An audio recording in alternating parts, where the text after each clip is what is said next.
Good morning, students. Good morning once again. Let me take this opportunity to welcome you to Machakos Sub-County live hearing and recording of English Paper 3. We are recording from Moore Girls High School, and the students from Moore Girls High School will be our live audience. And I want to welcome all the students from the other schools who are joining us live. I will be taking you through paper 3, English, and I will be your facilitator. My name is Boniface Zioki Kituva, and I teach English and literature at Machakos Girls High School, where I have taken candidates. I've presented candidates for KCSE in a number of years, and they have done well. So I want to believe that we are going to benefit. And when time comes for us to interact, please, for maximum benefit, let us interact. So I want us to begin with the basics of the paper. It is always good to begin from the known to the unknown. And I will begin with the structure of the paper. This paper is normally out of 60 marks. The paper has 3 questions. The first question is normally the creative or the imaginative writing.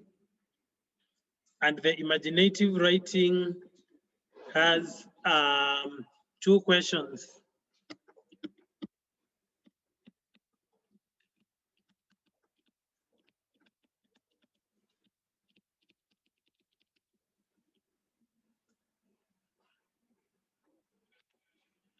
Imaginative writing. Normally we have question 1A and 1B and 1B. And imaginative writing tests on the students or the candidate's ability to communicate in English. It tests majorly on the candidate's ability to communicate in English. The linguistic mark in question 1 always carries the day. Question 1, we have questions whereby you are given statements to begin your compositions in. You can be given a statement and then you are told to write a story beginning or ending in the given statement. First of all, you need to know that when you are given a statement to begin or to end in your composition and you do not do that, you are going to be penalized. You are going to be deducted 2 marks. We call it an automatic deduction because you have not followed the instructions. I'm sure your teachers have told you that instructions are always part of the examination. So following instructions is very, very important. You can imagine losing 2 marks just because you did not begin your composition in a statement that is already given to you. You'll be doing yourself a lot of disservice. So take note, when you are given a statement to begin or to end your composition in, then make sure that you always do so. So what do you need to know as far as the first question, the imaginative composition, is concerned? There are a number of do's and don'ts, and we'll go through them. The first thing that you need to know about the imaginative writing question: it is good to be original in your essay. It is good to be original in your writing. Yeah?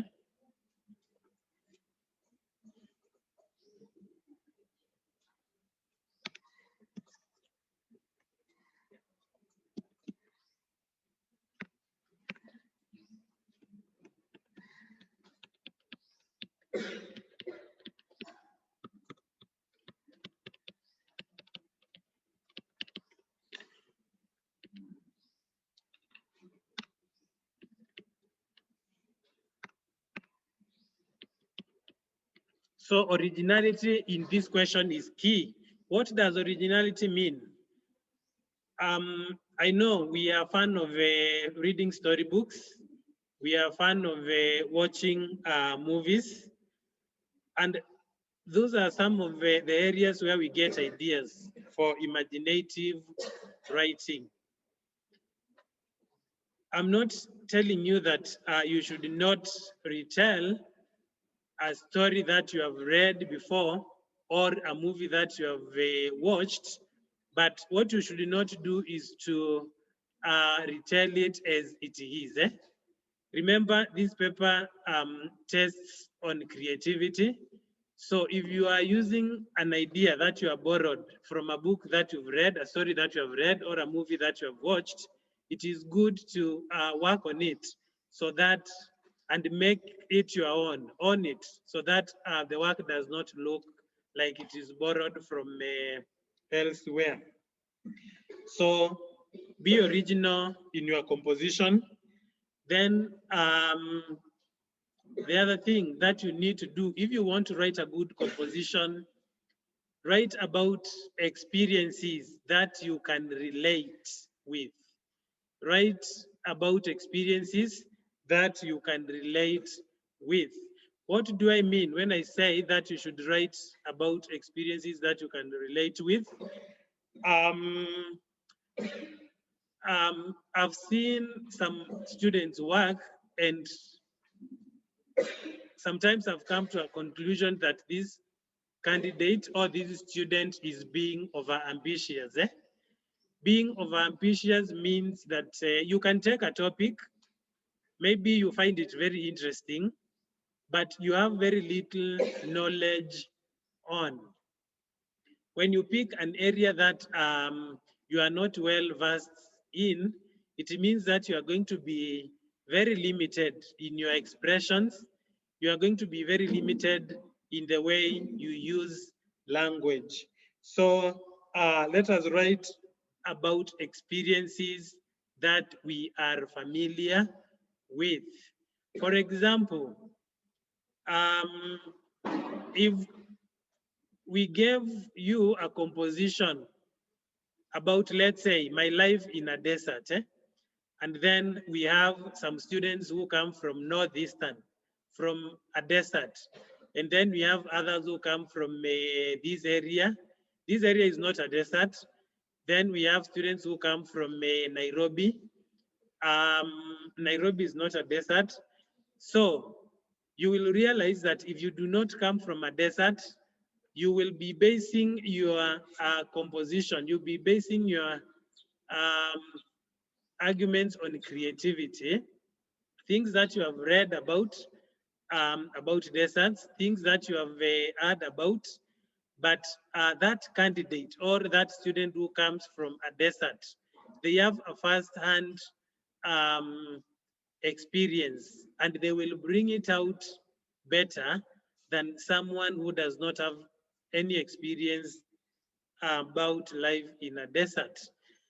Another example, if you are told to write a composition, let's say about my flight, let's say to London, and maybe the nearest that you have ever come to an aeroplane is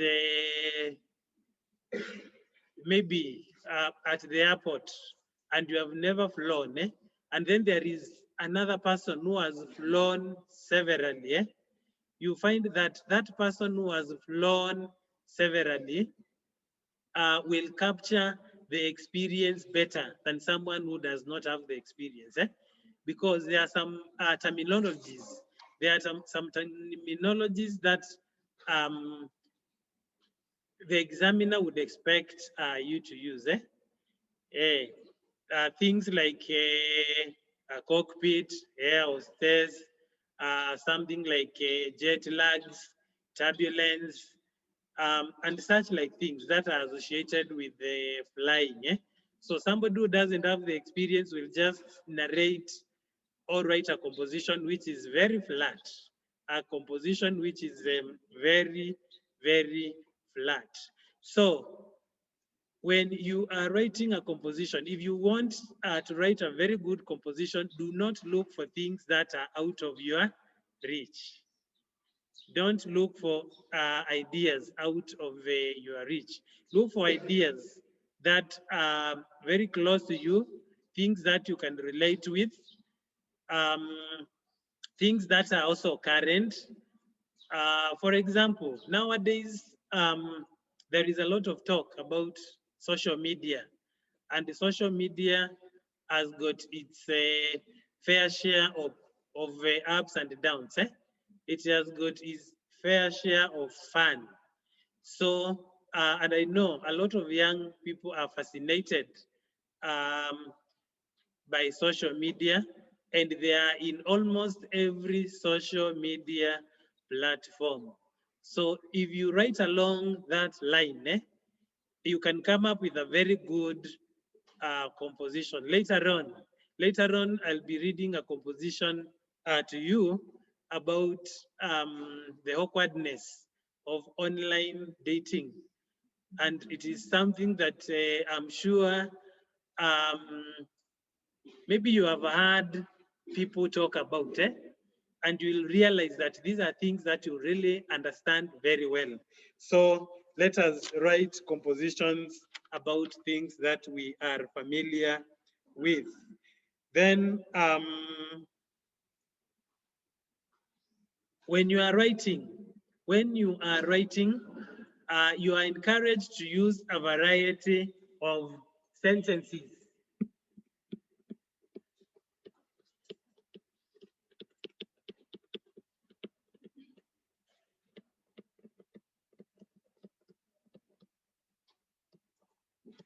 Use a variety of sentences. What do I mean when I say you are required to use a variety of sentences? This time round, I do not want to go into the various types of sentences, but I want to just talk about the long sentences and the short sentences. You know that we even have one-word sentences. We have one-word sentences. One word can be a sentence on its own,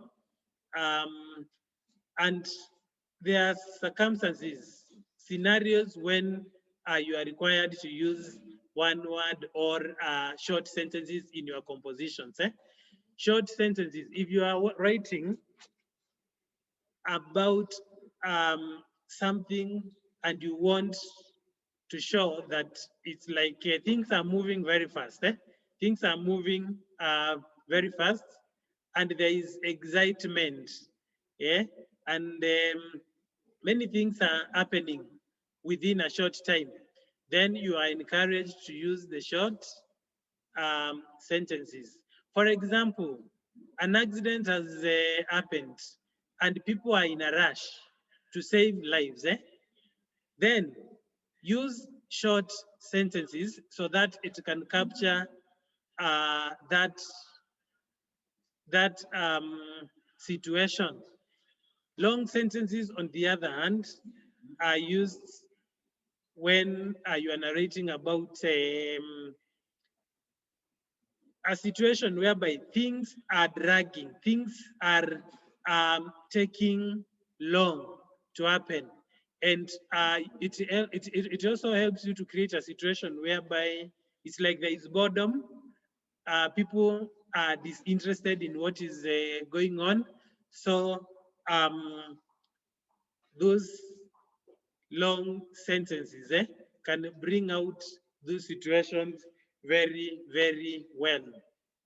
And I have a composition here where uh, the candidate has varied the sentences, and so that you can see the effectiveness, so that you can see the effectiveness of the use of the variety of sentences. I want to go through very quickly a composition that I have here.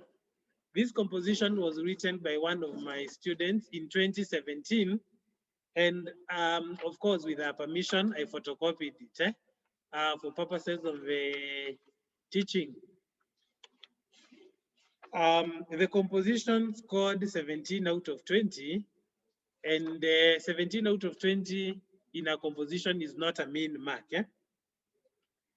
So I will go through it, and my interest is the use of the variety of sentences.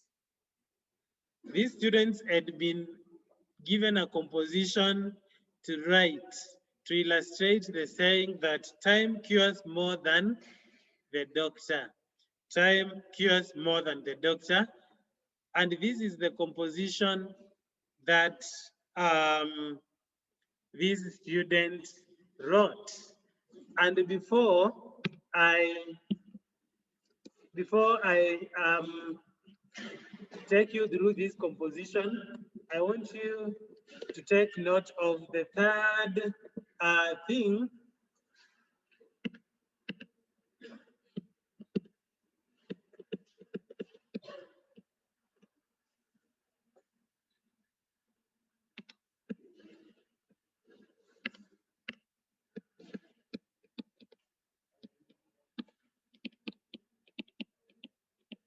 I want to take you through the third thing that you should incorporate in your composition, because it is also used in this composition, so that you can see how well it brings out your composition.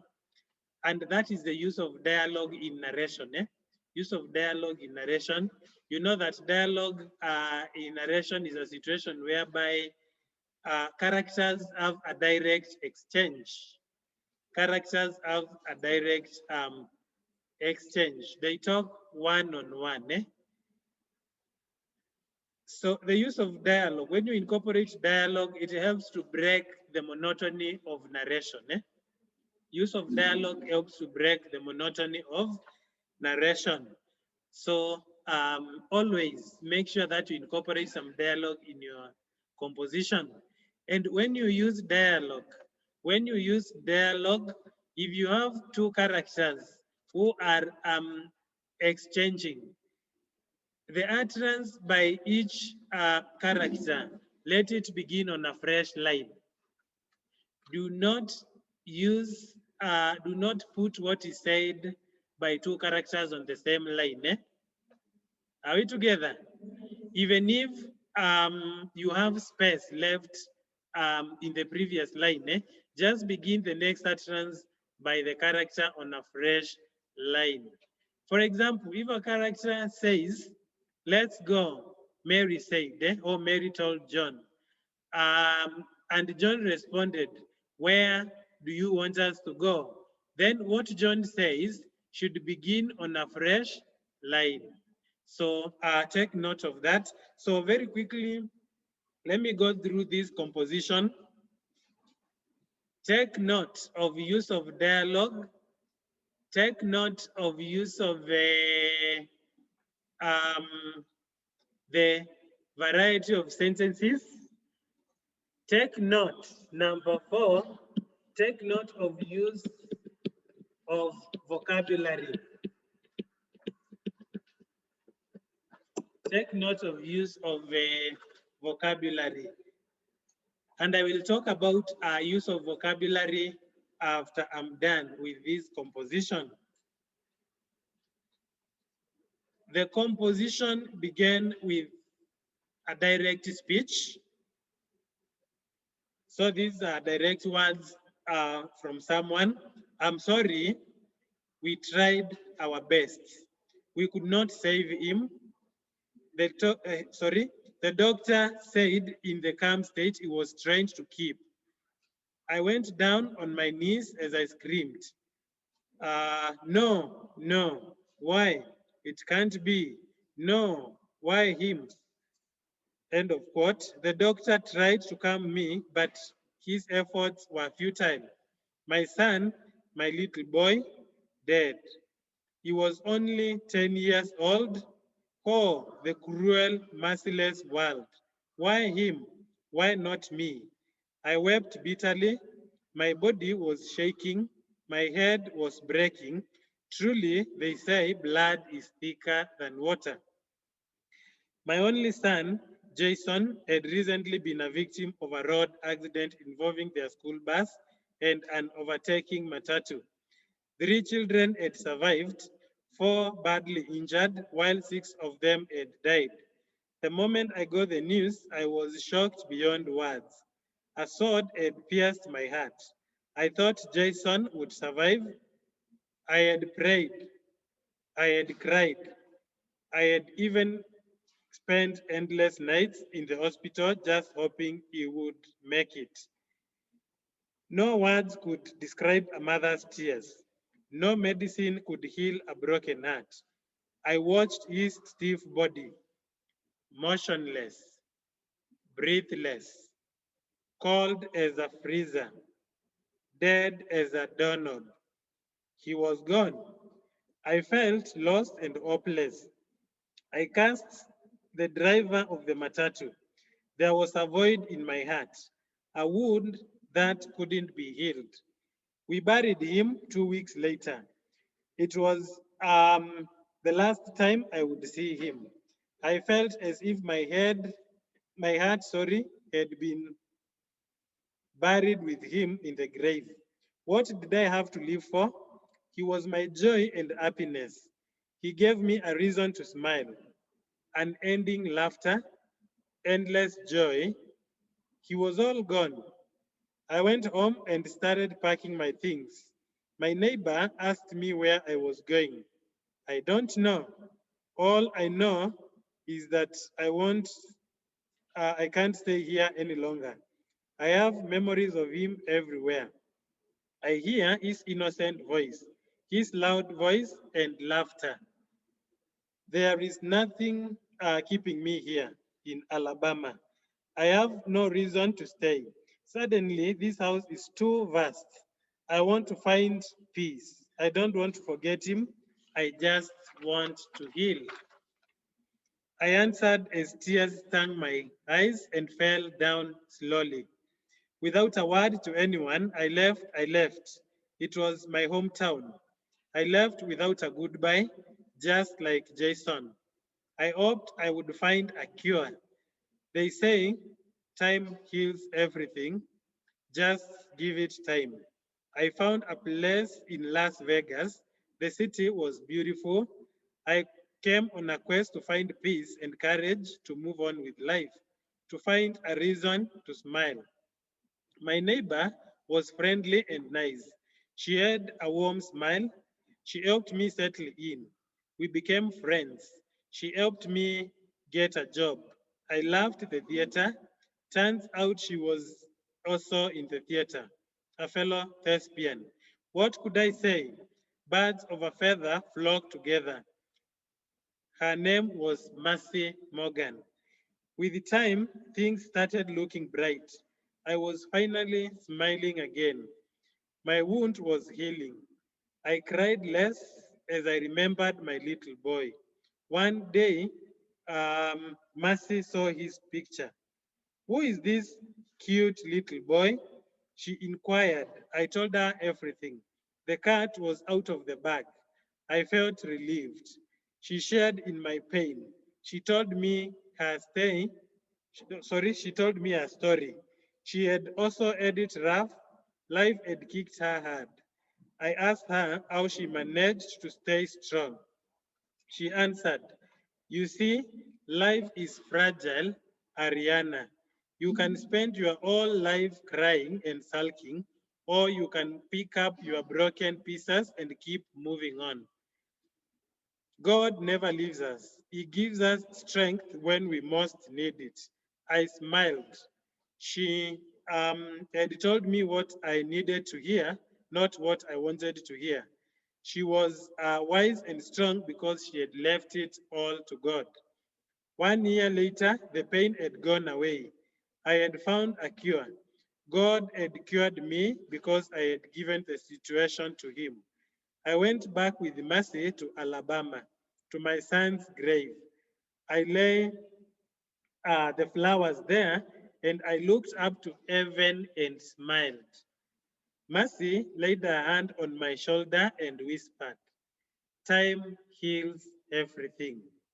It cures even a broken heart. Time cures more than a doctor." And that is the end of that story. I hope you have seen the way that student is playing around with the sentences to bring out the emotions. Look at that time when the son has died at the hospital. The use of short sentences. I watched his stiff body, motionless, full stop, breathless, full stop, cold as a freezer, dead as a doorknob. I'm sure you can share in the pain of this mother, isn't it? You can share in the pain of this mother, and that has been made easy for us by the use of the short sentences. So if you want to appeal to the emotions of the person reading your composition, make use of the short sentences. They are very, very effective. So the other thing now that you should make sure that you use in your composition is use of vocabulary. I'm sure your teachers are always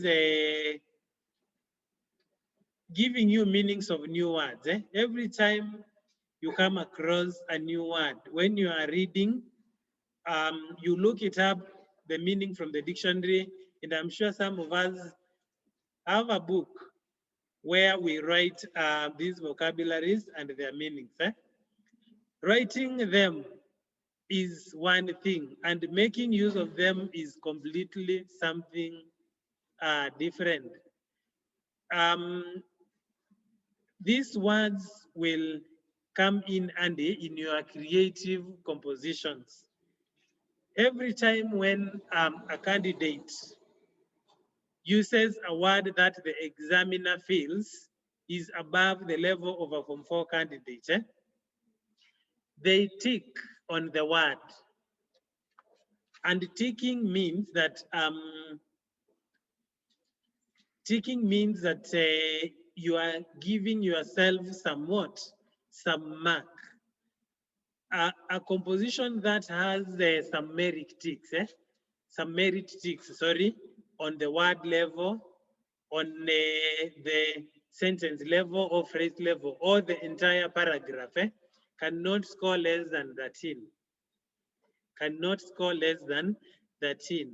So these vocabularies that you learn, make use of them in the imaginative composition.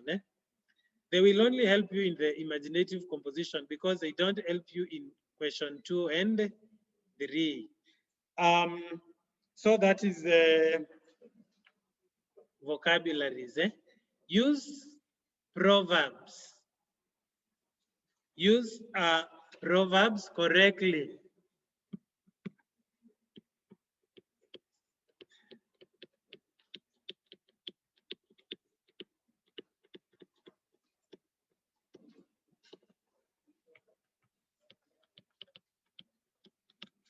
Also, when you use proverbs and saying correctly, you also get some merit tick.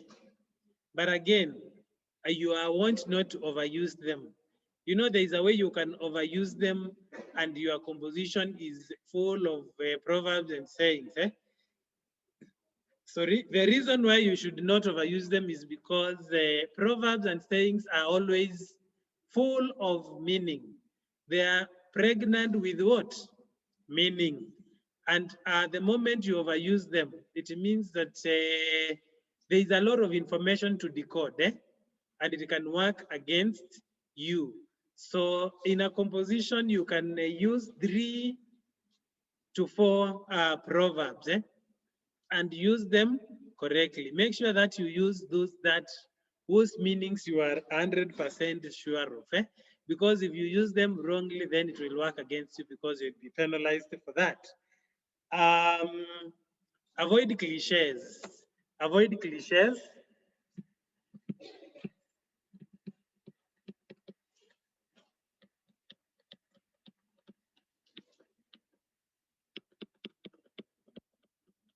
We all know what cliches are. Statements, phrases that have been overused over time or for so long that they do not that they no longer appeal to us.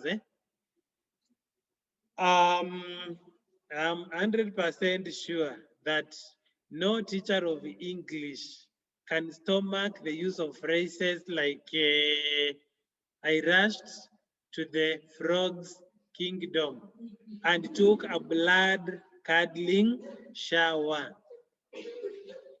No teacher of English can stand statements like I was as happy as a king. Who told you that all kings are happy? Who told you?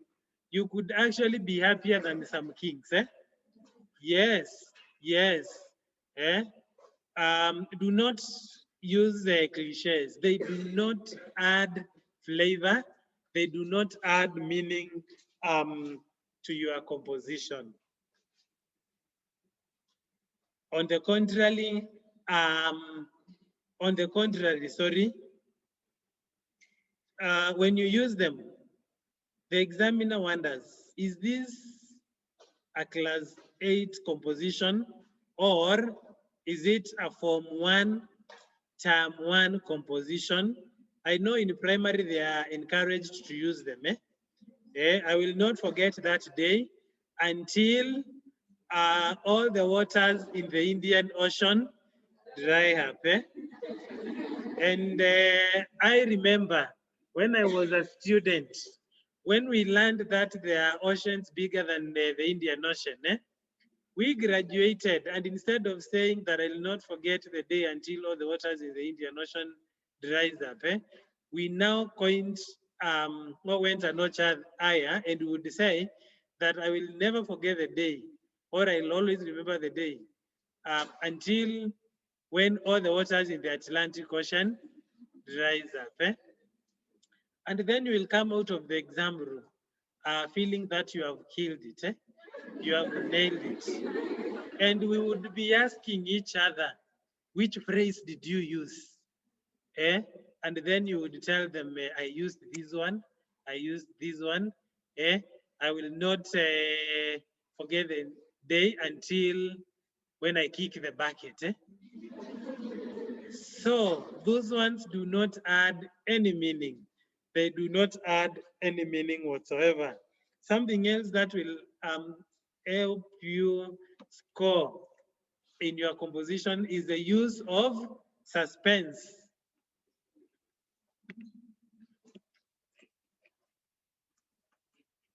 Use of suspense.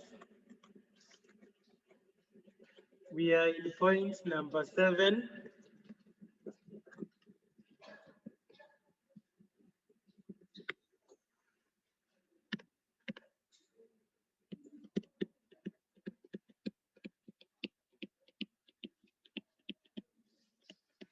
Use of suspense. We all know what suspense is in writing. and even in movies. You know, writing and movies, they are almost the same thing, because a movie is simply a story which has been acted. Um, a composition or a novel is a story which has been written down. Both of them, movies and stories, are just stories. And I'm sure you only say that a movie was interesting or a story was interesting if there was some information that you wanted to find out in the movie or in the story, and then the writer or the movie maker delayed it, and then it came sometime towards the end. Are we together? Suspense keeps us reading um, the composition or the novel or watching the movie. The moment you give out all the information that there is to be given, then you have killed your composition in the first paragraph. So learn to all the important information or interesting information that everybody wants to find out in your information, I mean, in your composition, and then bring it towards the end of the composition. So keep the reader guessing, and then you know, when you keep the reader guessing, sometimes you can even take a different turn. When they find that they are guessing and they are almost getting it right, then your plot takes another turn, another and another. That heightens their expectation, their curiosity, and they will read your composition up to the end. Um, if you give everything at the end, there are some people who are very quick when marking. They can read the first two paragraphs, the last, and then they give you your mark. So if you want an examiner to read the all work, keep them in suspense. And in connection with the suspense, I want to caution you against something that students are very fond of. I do not know why students are very fond of giving their essays, their imaginative compositions titles. Giving your composition a title can work against you. Only give your composition a title if you can come up with a very curious or a very interesting title. You know, some titles are very revealing. For instance, if you gave me a composition and your title was A Fatal Road Accident, what do I expect to find in that composition? Vehicles have collided, and because you have said it is fatal, then it means that there are casualties. Some people have died. So do not give your essay, your composition, your imaginative composition a title unless you can come up with a very curious or a very interesting title. Then giving the title does not give you a mark. When you do not give, it also does not deny you a mark. Are we together? Yes. So if you think your composition, your title is curious enough, is interesting enough, then you can give it. You know, there are titles that you will see and you would want to read. You would want to read. For instance, there is one which I came across. Of course, it looks revealing, but it is curious. Left or abandoned at the altar. Abandoned or left at the altar. So you really want to read and find out what happened. We have had cases, we have had stories where um, a bride or a groom is given a what? A no-show. It's your wedding day, you are already in the church, you are waiting for the love of your life, and then they do not do what? Although such cases now are becoming more and more, but sometimes back that was something that was unheard of. But again, it is also not something easy for anyone to go through. So when you come across a title like that, you want to read and find out what exactly happened. Okay, so that is suspense and titles.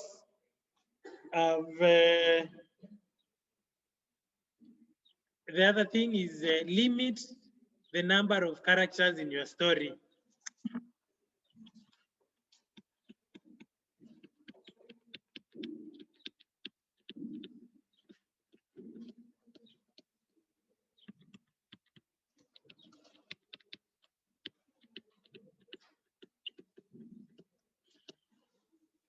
Limit the number of characters in your story.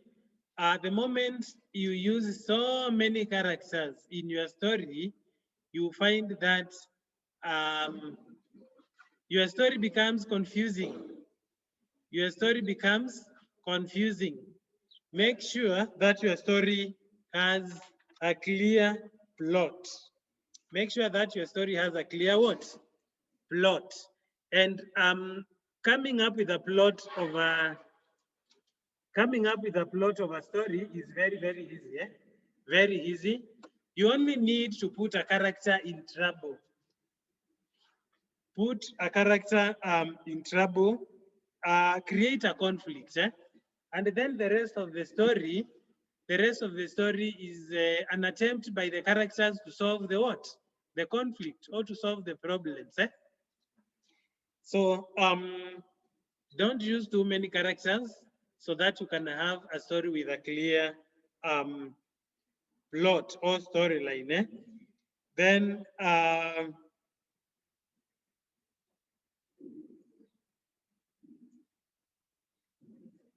for argumentative compositions, for argumentative or discursive compositions, which personally I discourage students,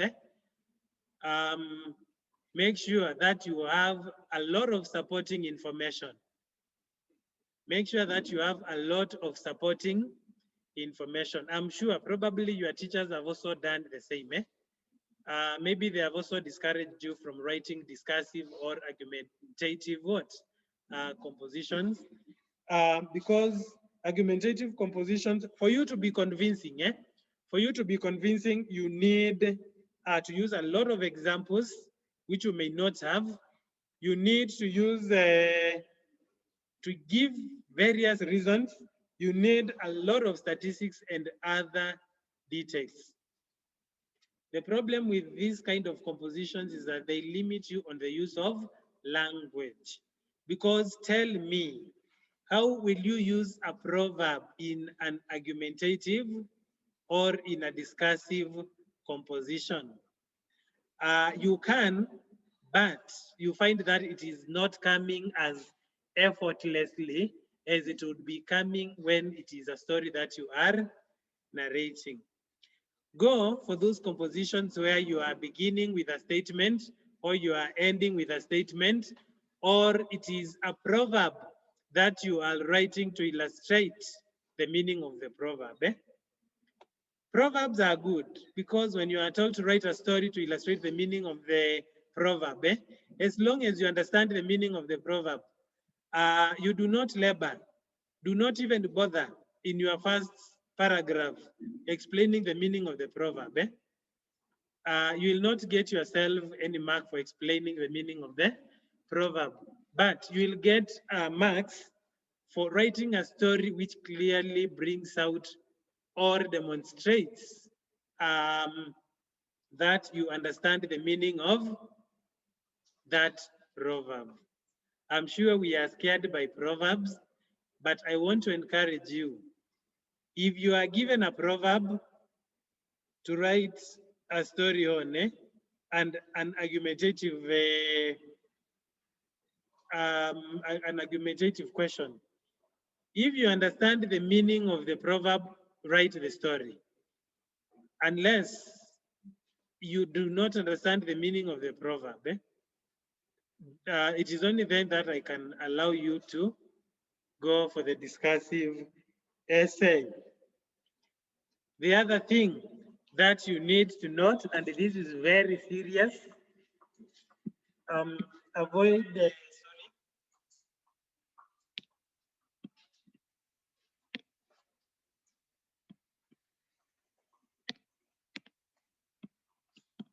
avoid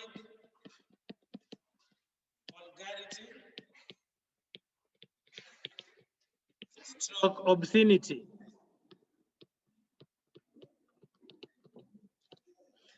Avoid being vulgar, avoid being obscene. Vulgarity has to do with the abusive language. Abusive language is not allowed in your compositions. Obscene language is language which has sexual undertones. Remember, you are still a candidate, and most of you are still below the age of 18. And one of the objectives of education is to bring up or to produce students who are morally upright. So the moment you use obscene language or vulgar language, it will cost you. I remember there was once a composition I read. There was once a composition I read which was written, thank God, it was not written by a girl. It was written, it was from a boys' school, so it was written by a boy. And reading that composition, you would think that you are watching a pornographic video. The candidate add the language, the student add all what it takes for a composition to score 17, 18, 19. But the candidate lost marks because of the obscenity. So desist from that. When you use numbers, for example, you say, we were 20 of us. Write 20 in words. Do not use figures. Write in words, not in numbers. Even time, do not write it was 10 o'clock. Don't use the numbers, write in words. Then there is the recommended essay length. There is the recommended essay length. I'm sure there is no student who does not know this, but generally you find that there are students who can write even 4 pages of an A4 paper. An A4 paper is the size of a foolscap and the size of most of the books that are now used in secondary school. The standard essay length, the allowed essay length is 2 sides of an A4 paper. That is the size of a foolscap, both sides. And personally, I would recommend that if you are writing in a foolscap, don't even go to the end. Don't even fill the 2 sides. If you can go to 1 page, 3/4, that is the best length. 1/3, or depending on the size of your handwriting, 1 page and a half. That is still okay. that would be still okay. But going beyond 2 pages of an A4 paper will attract an automatic deduction of 2 marks.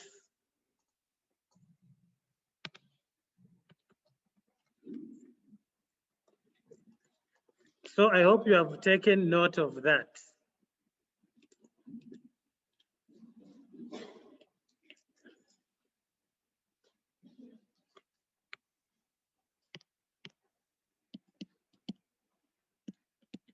So length, we have said it is 2 sides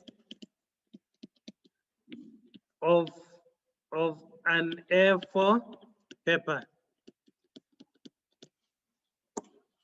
2 sides. And I've recommended that don't even go to the 2, don't even fill the 2 sides. 1.5 page, 1 3/4. So that you do not lose marks. Actually, when you go beyond, the composition would be marked. Let's say you have got 14 out of 20.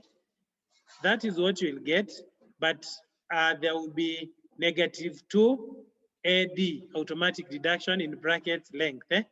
So you will get 12 out of 20. In an exam, who has marks to give away? Nobody. I normally tell students that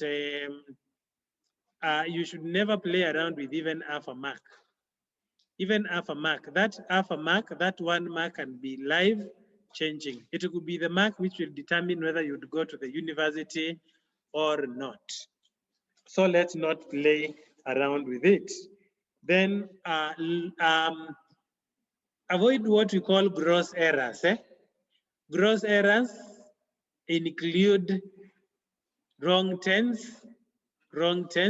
When we write stories, we narrate stories in the simple past tense. So when you are narrating a story, use the simple past tense. There are students who mix tenses, and that is penalized. The issue of spellings.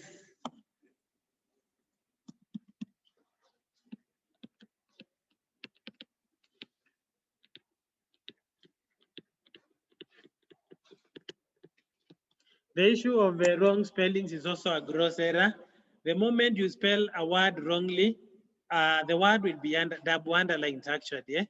It will be double underlined. Another gross error that you should avoid is omission. Omission of words.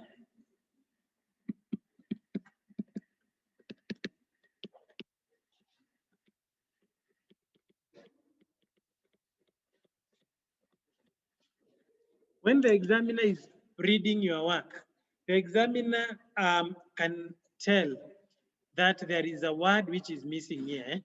So if there is a word which is missing, this is what they will do. They will just put that mark to show that there is something missing. And you know, the more you have these underlinings, the more you have these omissions, the more you mix tenses, of course, the less the marks that you will get. And you can omit some of the mostly omitted words are articles, the, are, and the determiners. And the determiners. The examiner can tell that there is a word which was or has been omitted here. So take note of that. Sometimes we can also misuse words.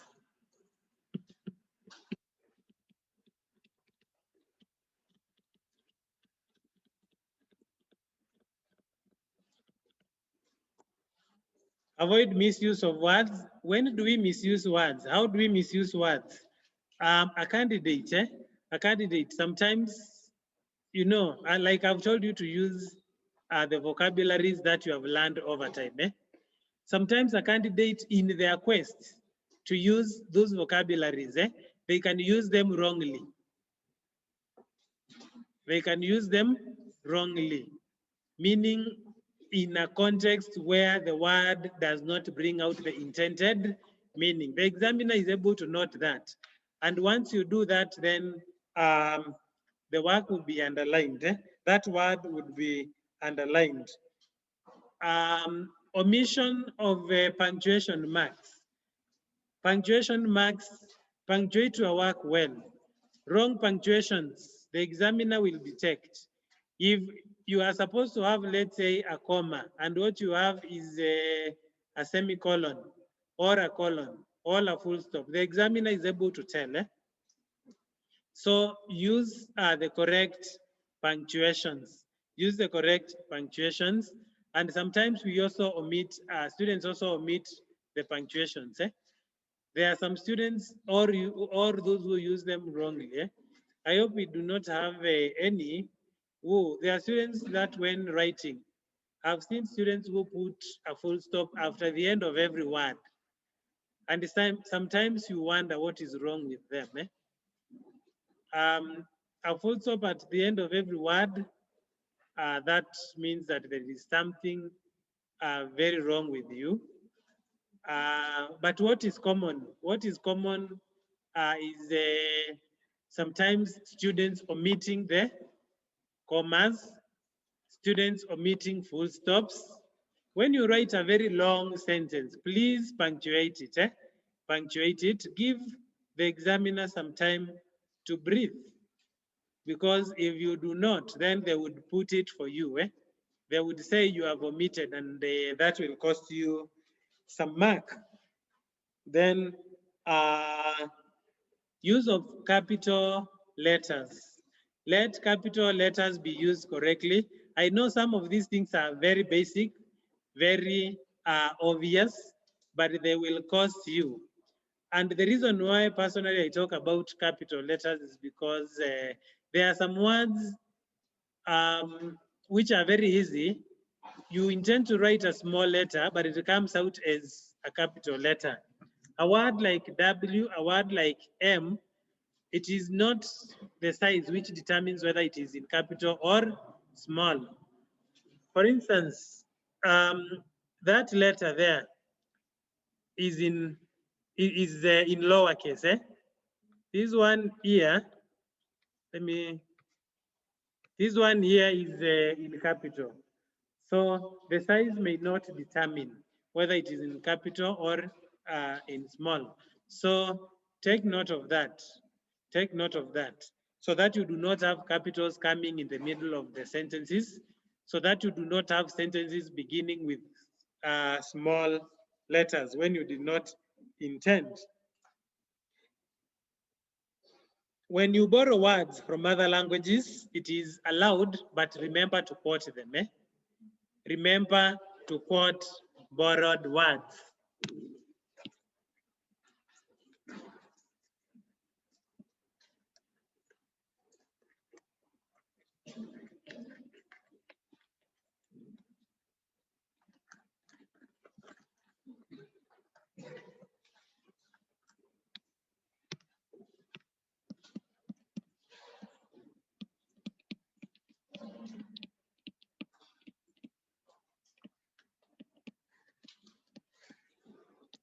So quote borrowed words. You can use a single Kiswahili word, borrow it. Quote it. And borrowed words work very well when they are used in direct speech. You know, in direct speech, you are quoting the exact words which were said by a speaker. Yeah, you can even quote a word that is used in your mother tongue.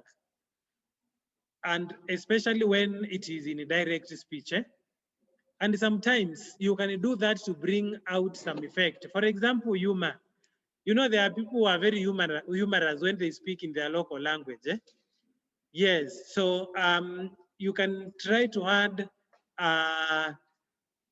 some humor in your composition by incorporating some direct speech where the speaker has used some local language. Avoid use of contracted forms of words.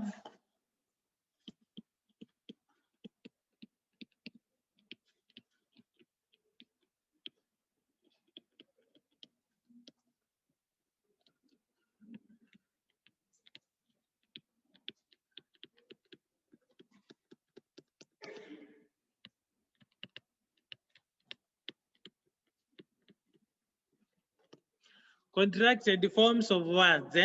We are talking of words like can't, won't, didn't, etc. etc. Contracted forms of words in narration. They will be underlined in your essay.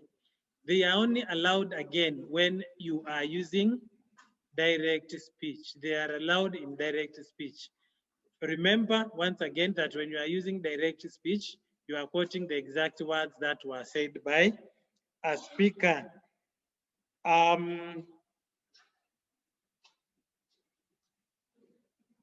So these are some of the do's and don'ts when you are writing the imaginative composition. When you are writing the imaginative composition, these are some of the do's and don'ts. So if you observe these things, if you observe these things, you will write some very interesting compositions and compositions that will score some marks for you. I have another composition, the one that I had mentioned earlier. I want to read it for you. I want to read it for you. It is a composition that I find very interesting, very relevant to youngsters like you. You know you are growing up, and when you are growing up, there are so many things which come your way. Let me go straight to the composition. The composition is on the awkwardness of online dating. It's a curious title. Some words which have been merited in this composition include symmetrical, gingerly, parallel parking, twining chords. This composition scored 18 out of 20. And these are the reasons why this composition scored 18 out of 20. The story is fluent, it is captivating, has a moral value. The candidate is well versed in the social media register. The candidate has also used dialogue and good description. I begin. I could not hide the joy that I felt. I was finally to meet him. I had his image in my mind from the pictures he had shared with me on WhatsApp and Facebook. His bone structure was fine and perfectly symmetrical. His face strong and defined. His jaw curved gracefully, and the strength of his neck showed in the twining cords of muscle that shaped his entire body. I knew him as Peter, and he was apparently flying in from London, United Kingdom, a day before. I had fallen in love with him. We spent many hours chatting away, and he was always the first to tell me good morning and the last to wish me a good sleep. I felt nervous and excited at the same time. I knew I had lied to him about my identity, but I was sure he would understand because it was a common practice on social media. People live fake lives. I dressed up ready to go, but there was one thing, my mother. I lied to her that I was going to meet a friend. She agreed, but ordered I be back early because my dad was also going out and she had to go to church for fellowship. I promised. Peter and I were to meet at Swiss Hotel.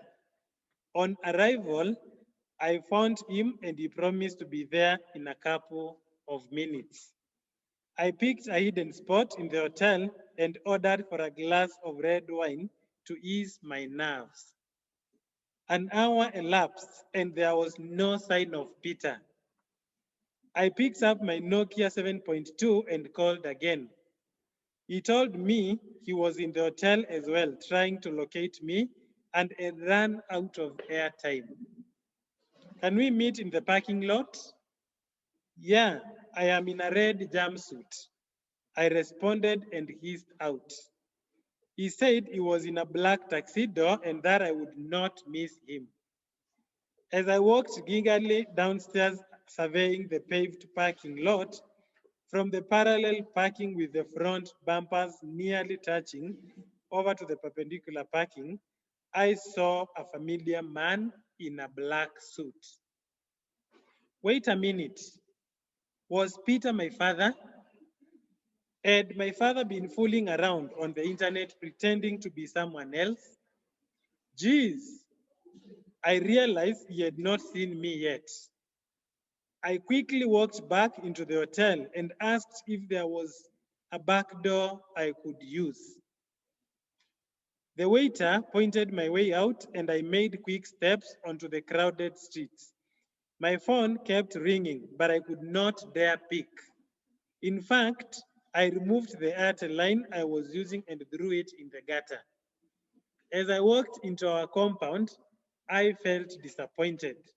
I felt like telling my mother, but the story was so complicated that she would not even understand, and there was always danger that she would overreact and ask for divorce. We were both using fake identities, and it was a lesson to me to always keep it real. The only problem was how to enlighten my dad on the same.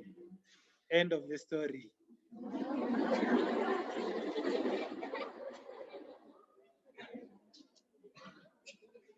The awkwardness of online dating. That was quite creative. That was quite creative, isn't it?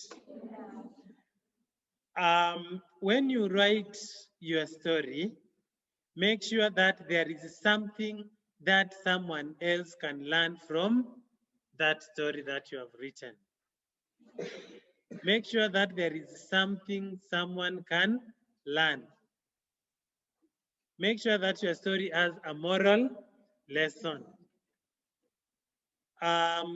This candidate, or the narrator here learned it the hard way, that it is not good to fool around in the social media. You can imagine if the father had also seen her and realized that it was my daughter I was coming to meet.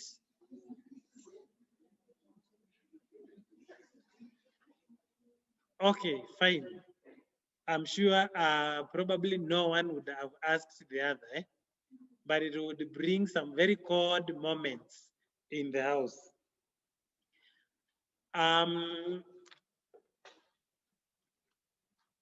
It is good to think outside the box, and I want to illustrate this using a very simple composition.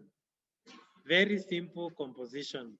It was in KCSE. I'm not sure whether it was not last year, maybe last year, but one. They had been given a sentence to begin the composition with. And this was the beginning. Like, just write that composition. Write a story beginning with the following sentence. Write a story beginning with the following sentence. Write a story beginning with the following sentence.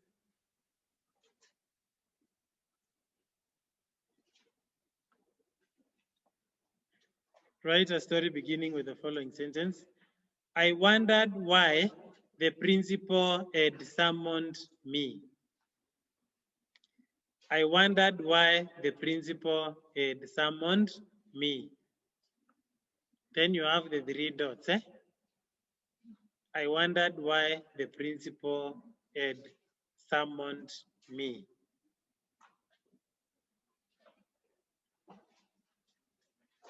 So, my dear candidates, it is good to be unique. It is good to overstretch your imagination a little bit. when it comes to the creative writing. It is good to think outside the box because it will pay you back in form of a good mark. I once gave this composition to my students, and the work of one student caught my attention. There are a few things that I learned about students, and more so students in girls' schools boarding. Students are very much afraid of being called to the principal's office. And more so, when they go to the office and find that there is a relative waiting outside. I was able to gather that from the compositions that I read. A very big percentage of them, they have been summoned, these were their storylines. They had been summoned to the principal's office. When they went there, they found a relative waiting for them. And when they saw the relative, actually some of them would just start crying.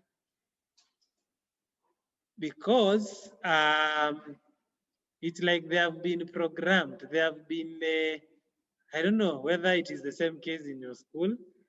The first thing that comes into their mind is that something bad has happened at home. And that is what many students are writing about.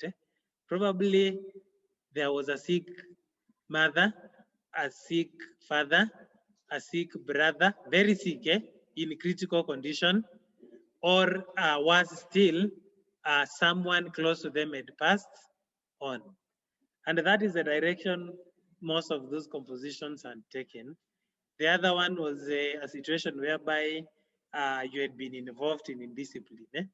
But there was one candidate who took a totally different turn. You know, all those compositions, all those essays, they had taken the shoes of a student. But there is one who took the shoes of a night watchman. It was a night watchman being summoned to the office by the principal. And actually this time around, so that you can see how creative this student was, it was at night, and this time around they had not been summoned to the office, but to the principal's house.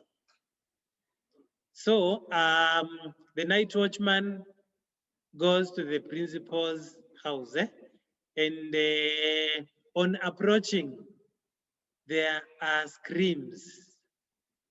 Someone is screaming, and on getting nearer, can tell that it is a female voice screaming,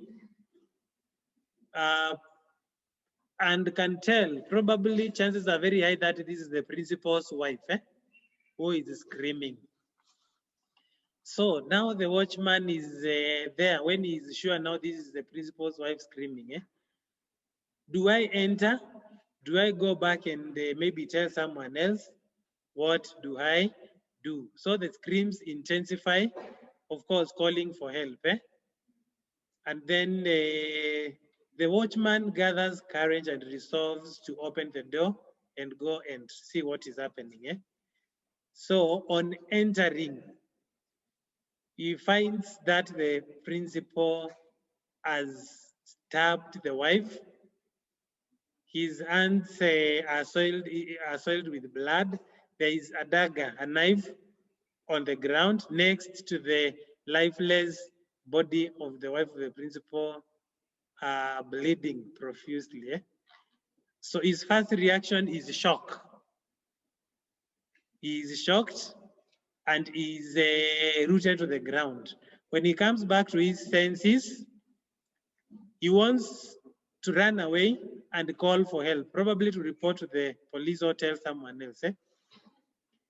So when he turns away, somebody had already signaled the police, so they have arrived. And the principal has already escaped through the back door. So the police, he turns, and then what he hears, hands up, surrender. So the composition ends there.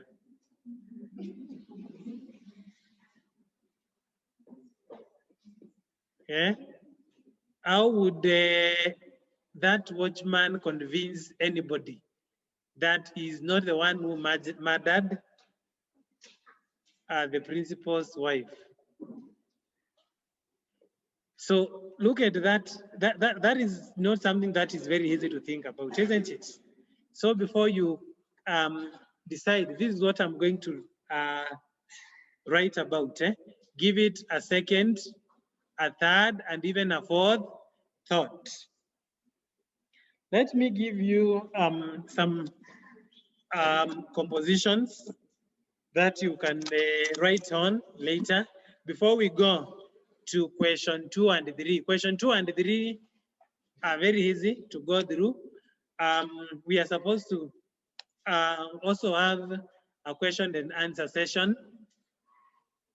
So write down these compositions. You can try writing them later. Write a composition beginning with the following sentence.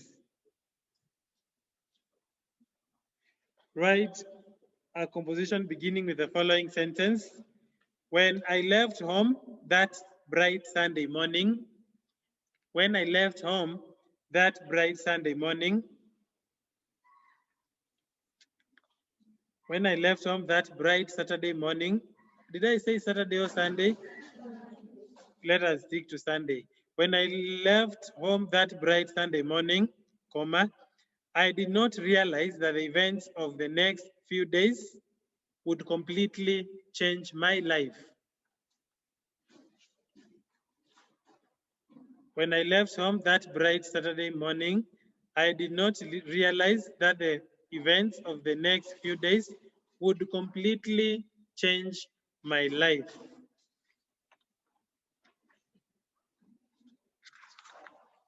I have another one.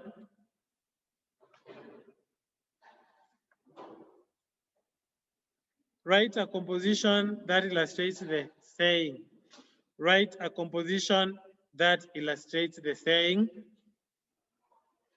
Write a composition that illustrates the saying.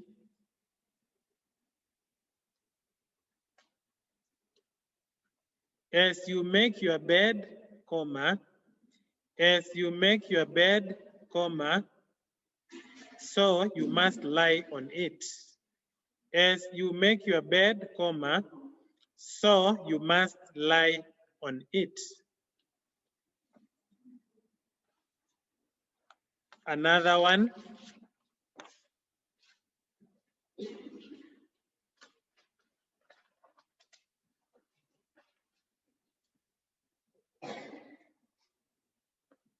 Write a composition that illustrates the saying. Write a composition that illustrates the saying. There is no such thing as a free lunch. There is no such thing as a free lunch.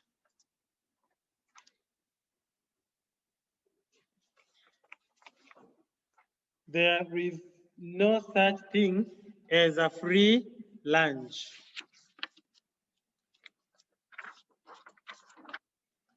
Very quickly.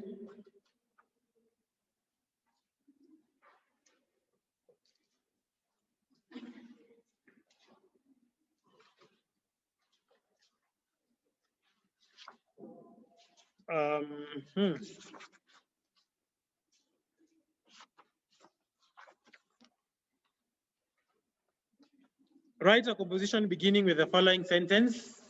These are revision questions. Write a composition beginning with the following sentence. That night was different from all previous nights. The night, just write the night. The night was different from all previous nights. The night was different from all previous nights.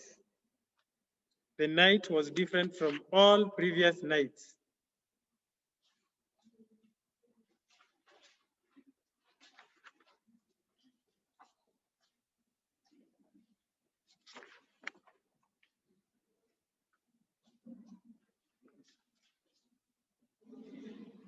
Write a story to illustrate the saying.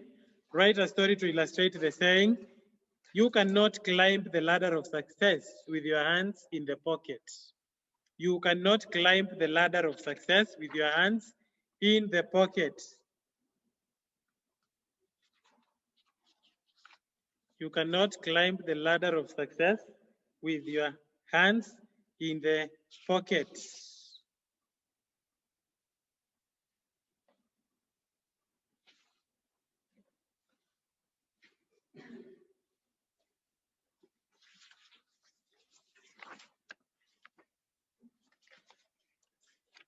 Okay, so we can now shift gears to question 2 and 3. But before we do that, I'm compelled. I feel it will be good that we read one last imaginative composition.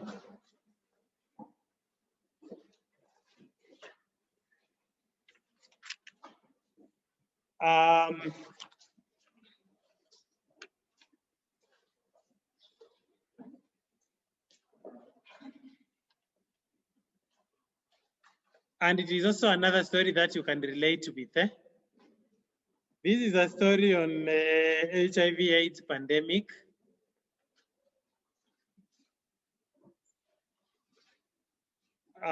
Very interesting. The candidate scored 17 out of 20.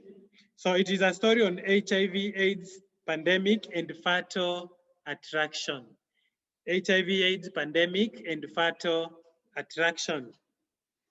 Merit words, words where merit ticks have been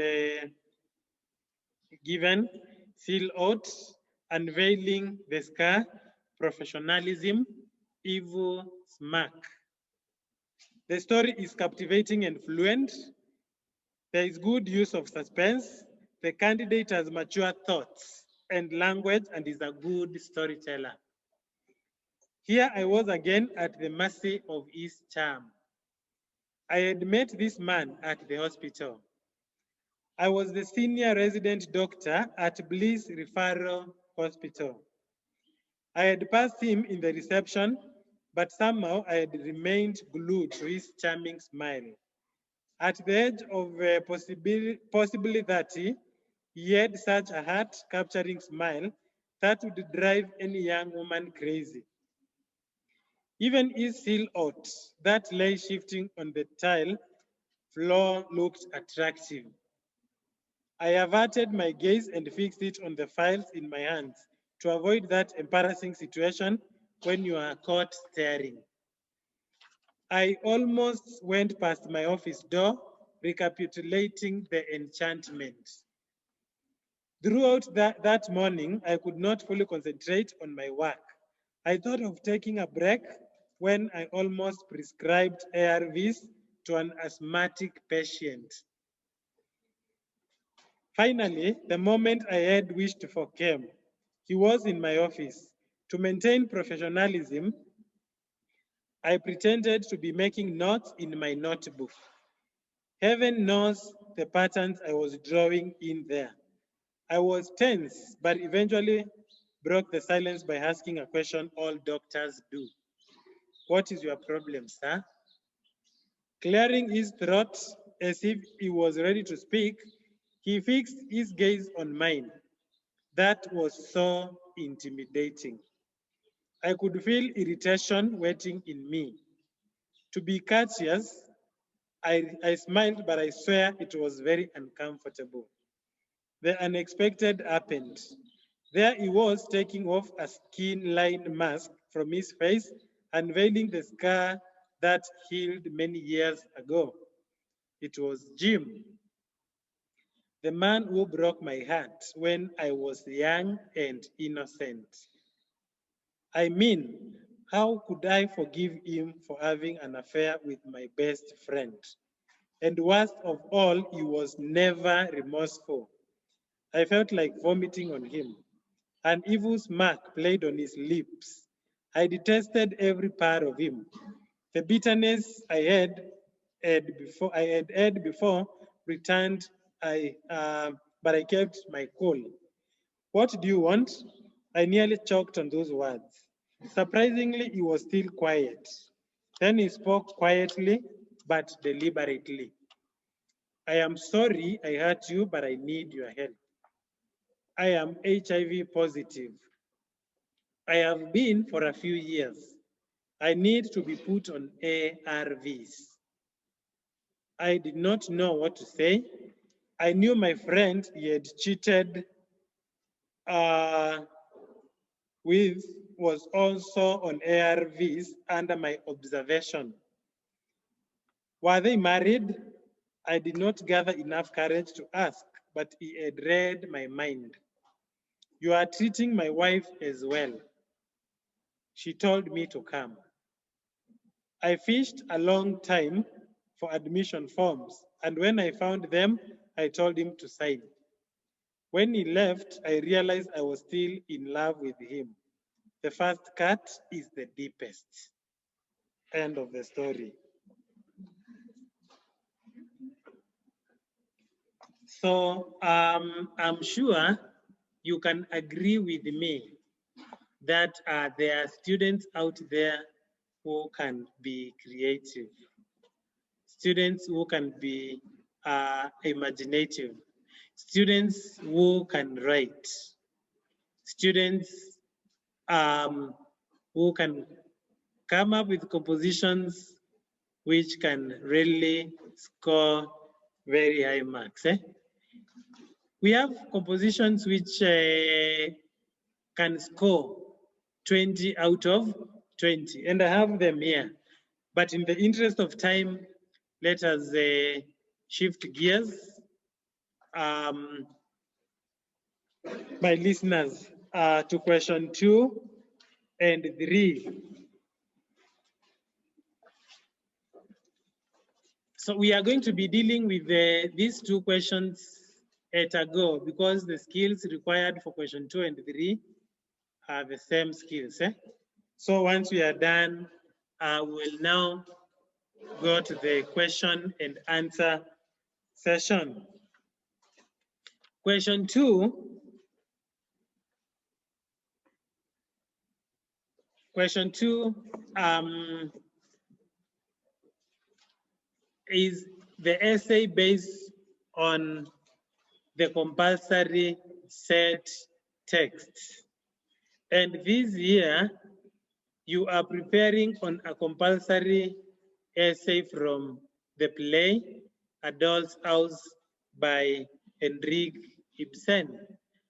The previous year, the compulsory question was from Blossoms of the Savannah by H.R. Olekulet. And if the trend is anything to go by, they have been alternating the compulsory set texts. So if the trend is anything to go by, then this year, your compulsory essay would be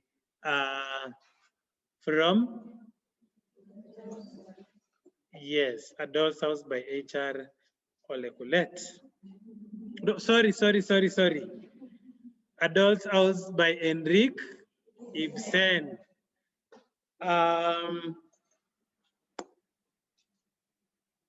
This essay has 3 parts.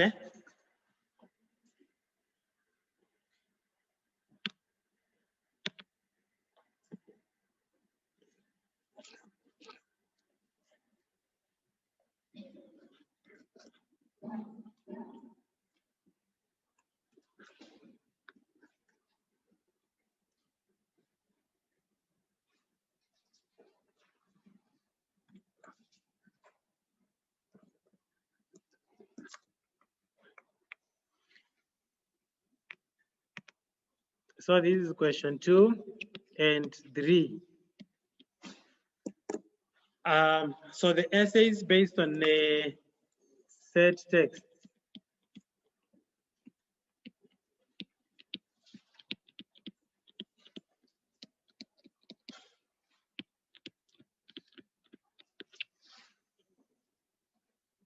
Structure.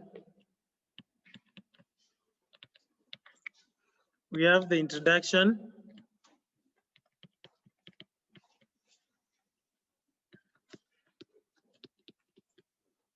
We have the introduction, and the introduction carries 2 marks. The introduction carries 2 marks.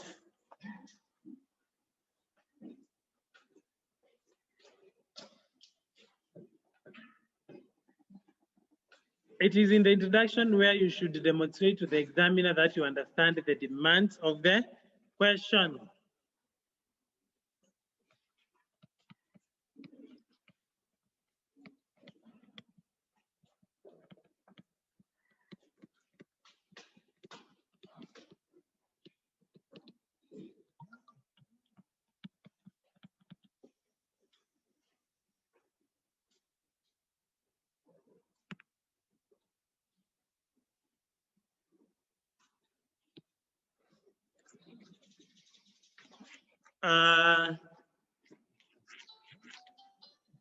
Demonstrate that you understand the demands of the question. And how do you do that?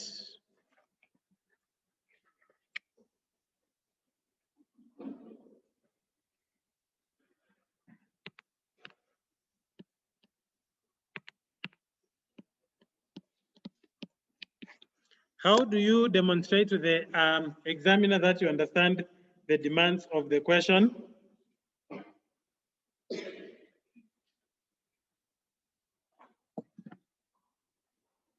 There are 2 ways you can introduce your essay. There are 2 ways you can introduce your essays. You can do that through a general statement or a paraphrase of the question.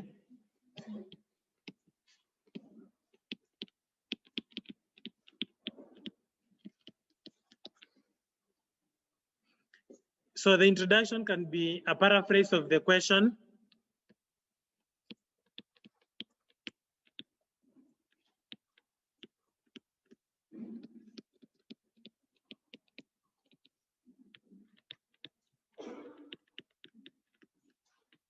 Can be a paraphrase of the question. And remember, the introduction is what we call the attention grabber. It's the attention grabber. So what you write in the introduction should be something that shows the examiner that you understand the question. A paraphrase means saying the same thing or rephrasing or restating the question, but using different what? Different words. Are we together? Yes. I want us to look at an example here.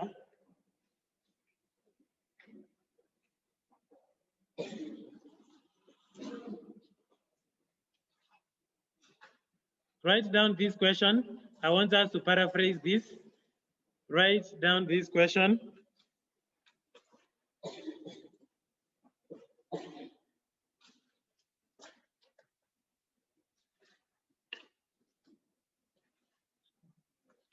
Human beings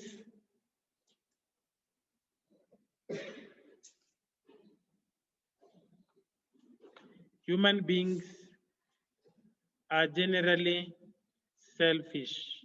Human beings are generally selfish. Human beings are generally selfish. With illustrations from a doll's house.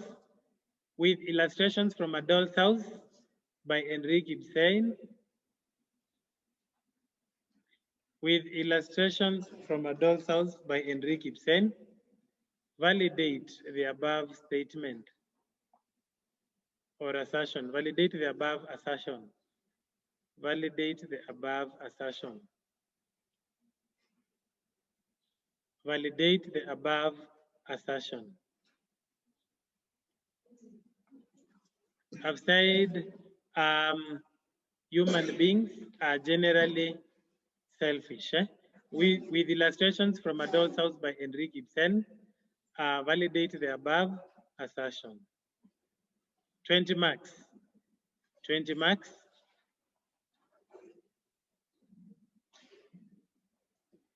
Okay. The easiest way of introducing these essays is just by rephrasing. So you can have an introduction like this.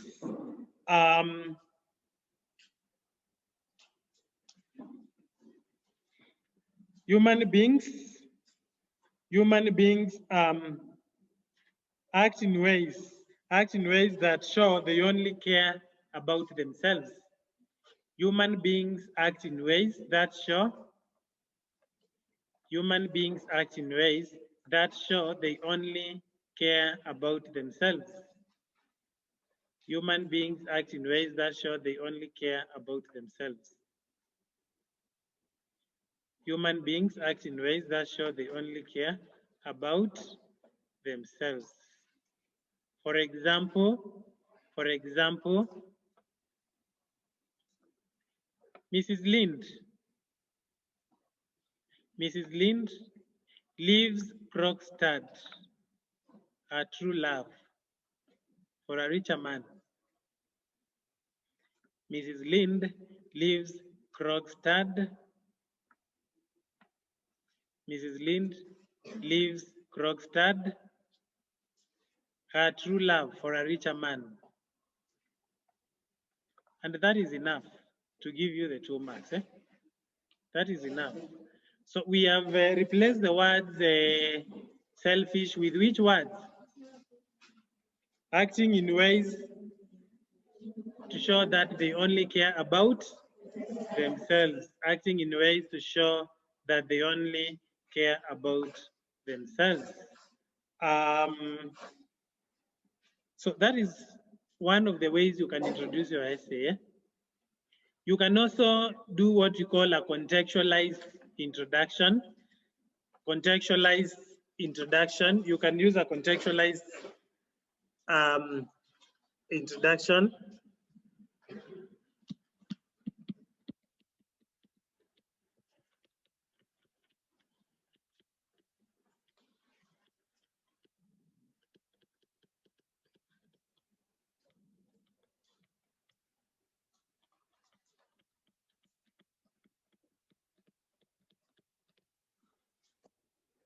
Contextualized introductions are introductions which are based on the set book. Introductions which are based on the set books. Introductions which are based on the set books. You are using, here you use information, relevant information from the set book to introduce your essay, yeah? For example, the same question, we can introduce it like this,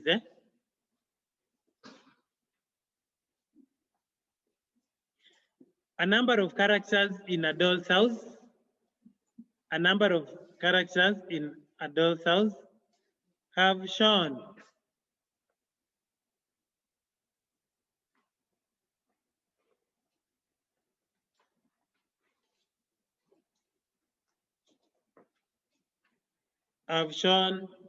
that they put themselves first before others. Have shown that they put themselves first before others.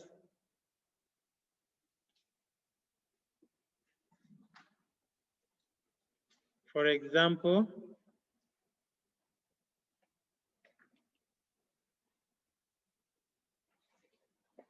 this time around we can use a different character.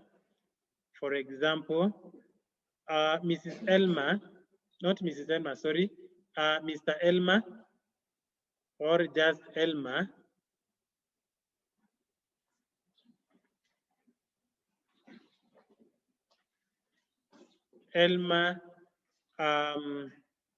turns against his wife Nora, turns against his wife Nora, when he learns of the loan she had borrowed. When he learns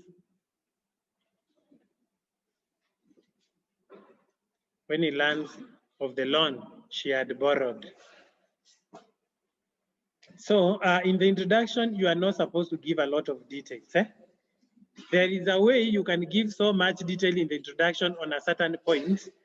And now when you go to the body, you realize that it's like you have nothing to add on. Or you can give so much detail in the introduction until the examiner confuses your introductory paragraph for your first what?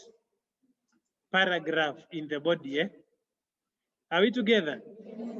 And when they confuse and think that your introduction is your first paragraph, then what they will do, your introduction would be marked as the first paragraph, and your composition would be, your essay would be said to be lacking what? An introduction. So automatically you would lose the 2 marks for the introduction. So in the introduction, when you are using the contextualized introduction, you just mention. Don't go into detail. Do not go into detail. So that is the introduction. That is the introduction. Maybe I can give you another question. We look at its introduction before now moving on to the body. Another question. Desperate times call for desperate measures. Desperate times call for desperate measures. Desperate times call for desperate measures. Desperate times call for desperate measures. Using illustrations from a doll's house. Using illustrations from a doll's house. Using illustrations from a doll's house.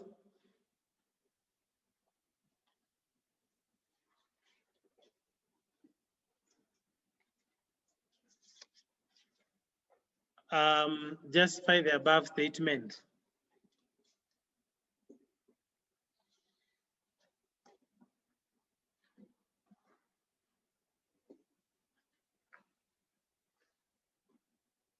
Okay.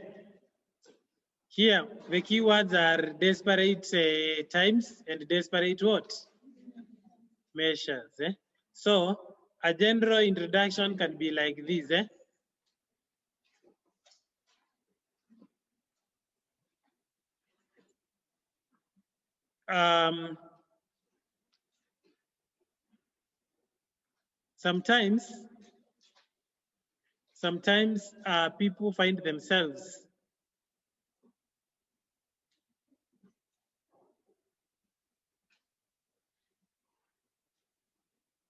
Sometimes people find themselves in very difficult situations.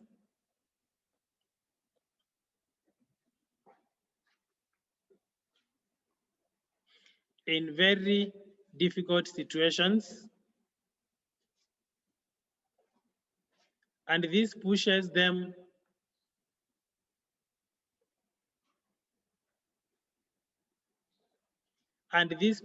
to do things they would not do under normal circumstances. And this pushes them to do things they would not do under normal circumstances.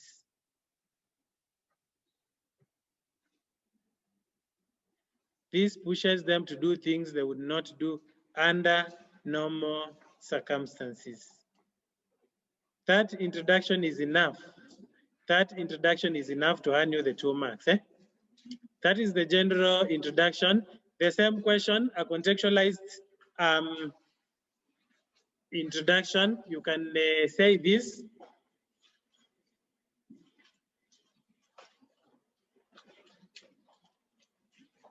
Nora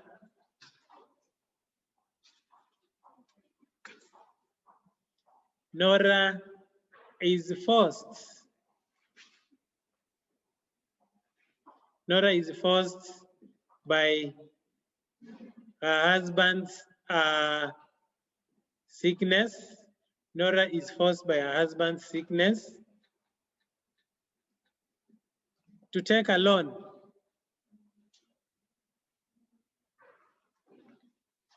Nora is forced by her husband's sickness to take a loan against the expectations of our society.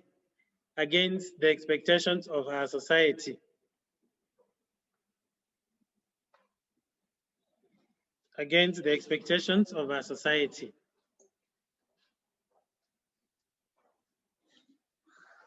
So we have introduced that using information from the set book. Yeah? So generally that is the introduction. And there is only one thing I want to caution you about as far as the introduction is concerned. And you can write that as an NB. You can write that as an NB.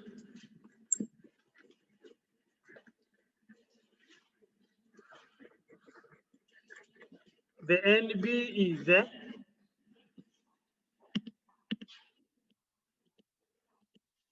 never introduce your essay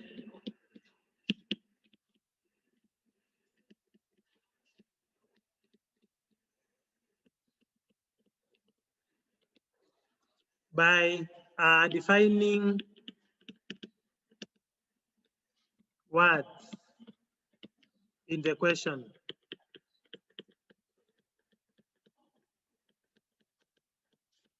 Never introduce your essay by defining words in the question. Definition of terms does not earn any mark as far as the introduction is concerned. So now we move to the second part, and that is the body.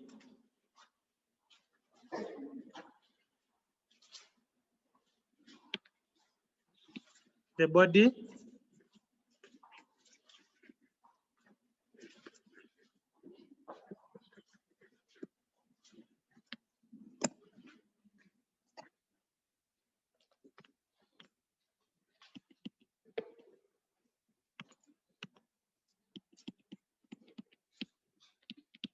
The body carries 12 marks. The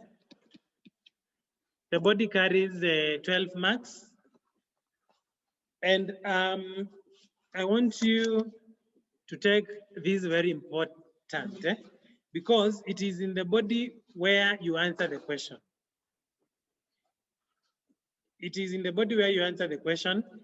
And again, this is where the bulk of the marks are. And as I would demonstrate later, the mark you get in the body determines the mark you get in the conclusion, and also it determines the mark you get in the language, the grammar mark. We will come to that. So right now, let us deal with the body. So this is where the question is answered. And you should have at least 4 paragraphs. Should have at least 4 paragraphs. Should have at least 4 points, each in its own paragraph.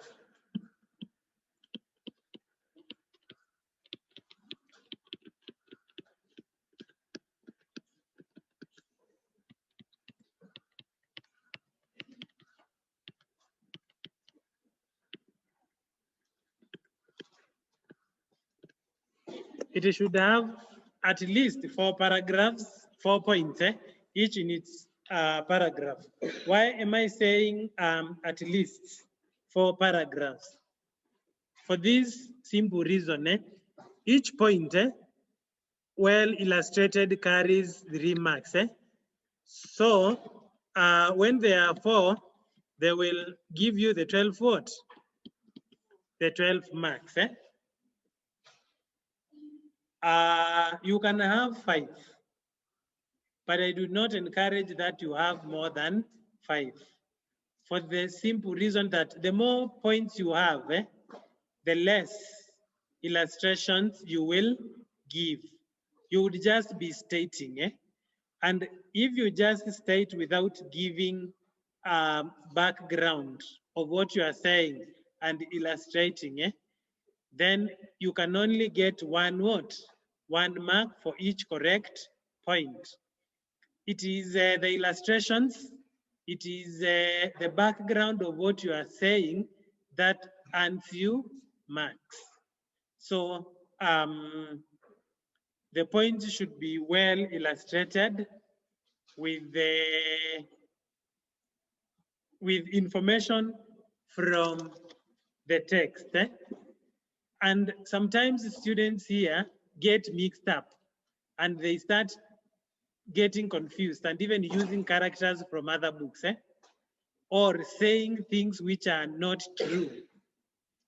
The moment you do that against your paragraph, the examiner would indicate that your work has a textual error. Textual error means that you are telling us things that are false as far as that set book is concerned. And of course, when you have a textual error, chances are high that that point will not score. So the trick of getting the 3 marks or 2, actually 2 out of 3 is a very good mark. If you can manage 2 in every point, that would be 8 out of 12. You would have passed. And the trick is in just illustrating. Normally, I know where the problem comes in when it comes now to the illustrations. Many students never read these set books as many times as they should. Personally, I tell my students that if when I ask you how many times you have read, for example, Adolph's House, you tell me that you have read it 10 times, or 6 times, or 4 times, or once. It means that you have not read it enough times. You will only have read these set books enough times if, and only if, you have read it so many times that you have lost count of the number of times that you have read them. If I ask them the number of times they have read and they tell me that they can't tell, they can't recall, then that is when I am now confident that we are getting somewhere. And if they have read it those many times, it is also reflected in their work, because sometimes they can reproduce things as they are in the set book. And that is what we want. That is what we want. Don't beat around the bush. When you beat around the bush, what you are telling us amounts to just some sweeping statements. It's like you are making some roadside declarations. Okay, so that is the body. 4 points. I've said that most go to 5 paragraphs. Having 5 paragraphs or 5 points is an advantage, because we will go for those paragraphs where you have scored the highest. Let's say in the first, you have scored 1. In the second, you have scored 2. In the third, you have scored 1. In the fourth, you have scored 1. In the fifth, you have scored 2. We will take, first of all, we'll begin with the paragraphs where you have scored the highest. So we will take 2, 2, although 1, 2 is the fifth, isn't it? So you already have 4. Then we pick 1, 1. So you would have 6. Look at someone who only had 4 and they scored 1, 2, 1, 2. 2, 1, 1. Then it means that they will have 5 out of 12, isn't it? You will have more marks than them, because I have said these marks that you score in the body will affect the mark you get for the grammar. Grammar, the grammar mark, between 0 to 4, you only get 1 mark. 5 to 6, you'll get 2. We'll get to that. So now that is the body. Then after the body, we go to the conclusion. The conclusion, I told you that Question 2 and 3 is normally very easy. This doesn't take as much time as question 1.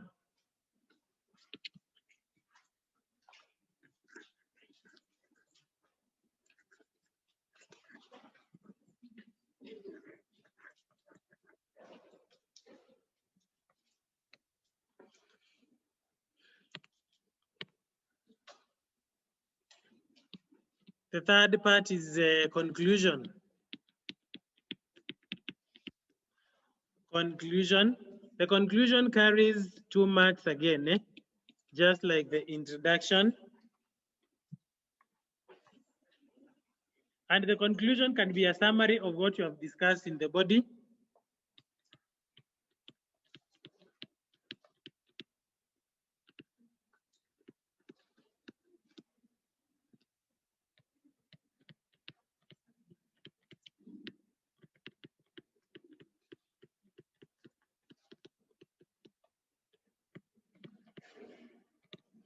And this is normally the easiest way of summarizing. This is normally the easiest way of summarizing.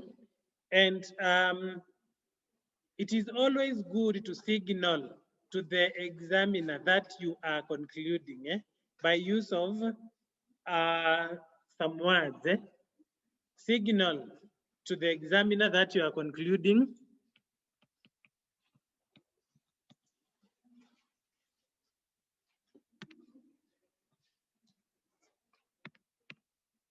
Signal that you are concluding.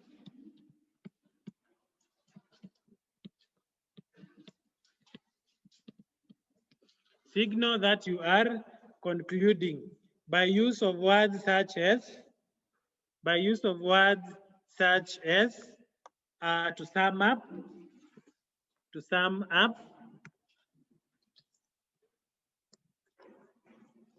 to sum up,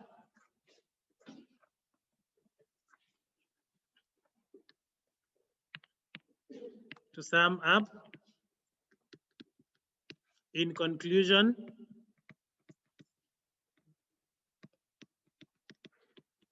in conclusion, to conclude, to conclude, to conclude,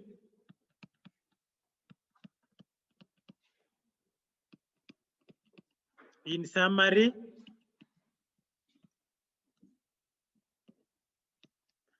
etc.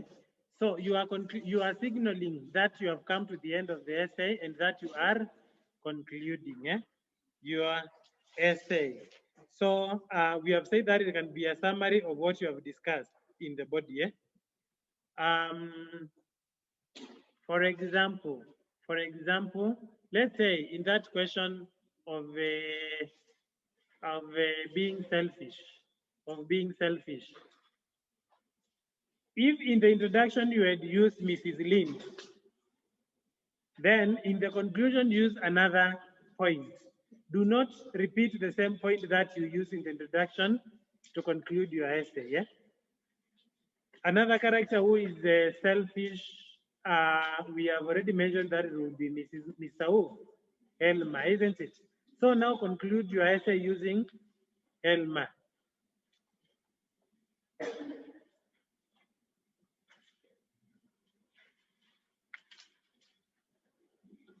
For instance, you can say that to sum up, selfishness or self-centeredness is shown by Mr. Elma, is shown by Elma when he turns against the wife, whom initially he claimed he loved.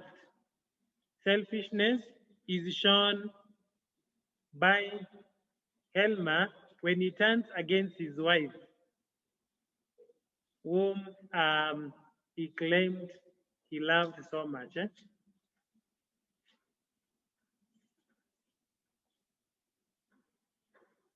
And that is even enough. You know, in the body, you have shown how Helmer showed or demonstrated that he loved Nora, isn't it?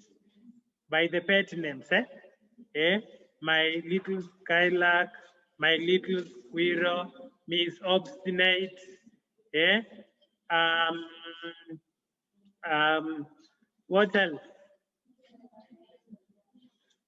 Yeah, so he has demonstrated that he loves her, but when through the letter written by Krogstad, he learned that the wife had secretly procured a loan. And he had just come from assuring her that, how I wish that you were in some form of danger, and you would see how I would give up my what? My life for you. It is like that situation whereby someone tells you that they can catch a grenade for you.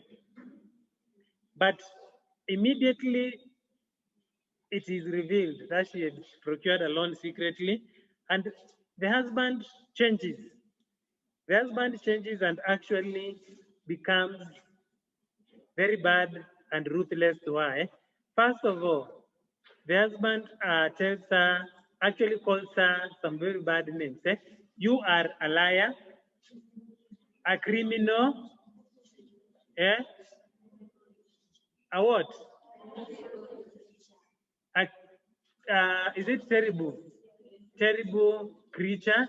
And worst of all, he tells her that you are not morally upright. You are so immoral, and I cannot allow you anywhere near my children. You can imagine, You can imagine someone barring you from getting near the children that you have given birth to. So I think that really shocked Nora, and Nora decides that it seems like I have some learning to do. So I will leave. I will leave. And I will leave the children under the care of the maid, Helen.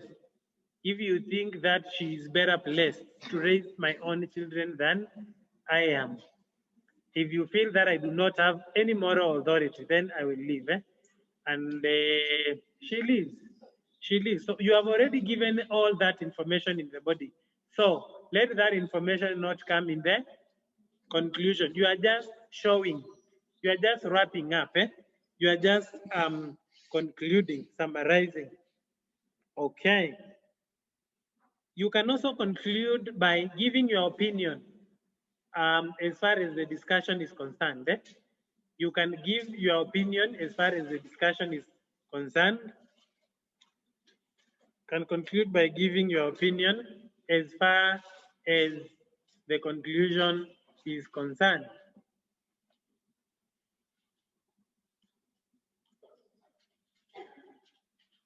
You can conclude by giving your opinion as far as the discussion is concerned. So how do you give your opinion? By agreeing with what you are discussing. E.g., you can say something like that in relation to that question that we are discussing. In summary,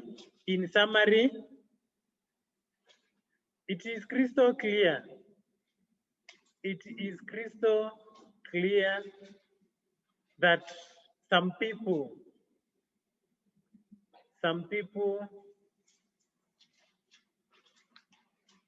only think about themselves.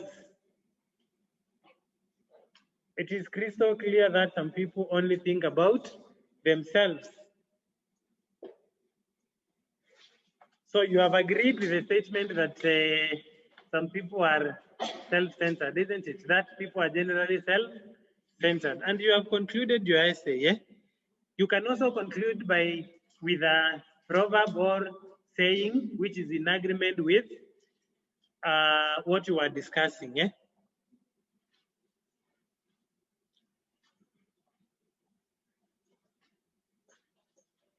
You can conclude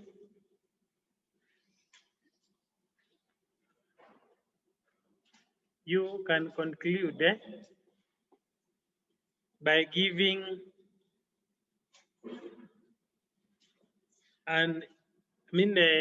you can conclude by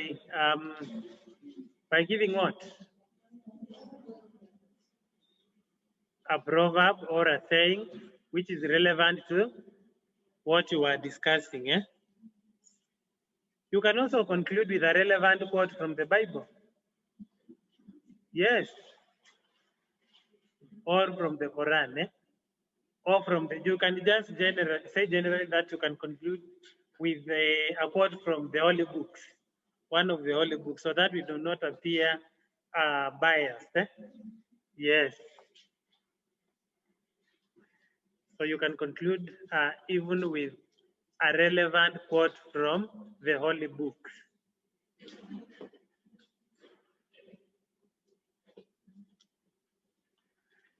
So this is how the marks in the conclusion are awarded.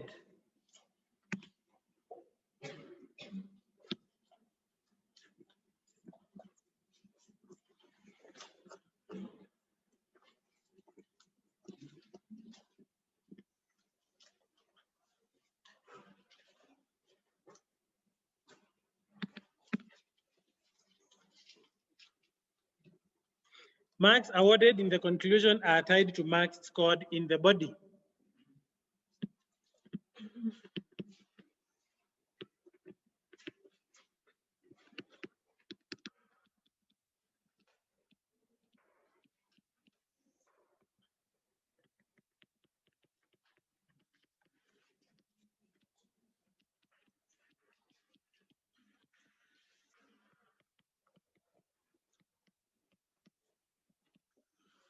Marks awarded in the conclusion are tied to marks scored in the body.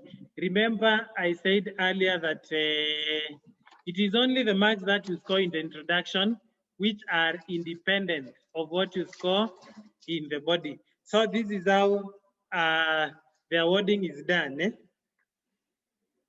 This is the body mark. Eh? Then the conclusion. So in the body, if you score 0, then in the conclusion, you score 0. Of course, you do not expect to get a mark in the conclusion if in the body you scored 0, because if you scored 0 in the body, then what are you concluding? You have nothing to conclude. Eh? Then, if you score between 1 to 5 in the body, 1 to 5, if you score between 1 to 5 in the body, then in the conclusion you score 1. You score 1 mark. You score 1 mark. Then if you score 6 to 12 in the body, then this is now when you would get the full 2 marks in the conclusion. That's when now you will score the full 2 marks in the conclusion. So far, how many marks do we have in our essay? We have 2 marks in the introduction, 12 marks in the body. We have 2 marks in the, that is giving us a total of 16, isn't it? So we still have 4 marks remaining, and that is what I want to address right now. Eh? So the 4 marks remaining are the grammar marks. Eh?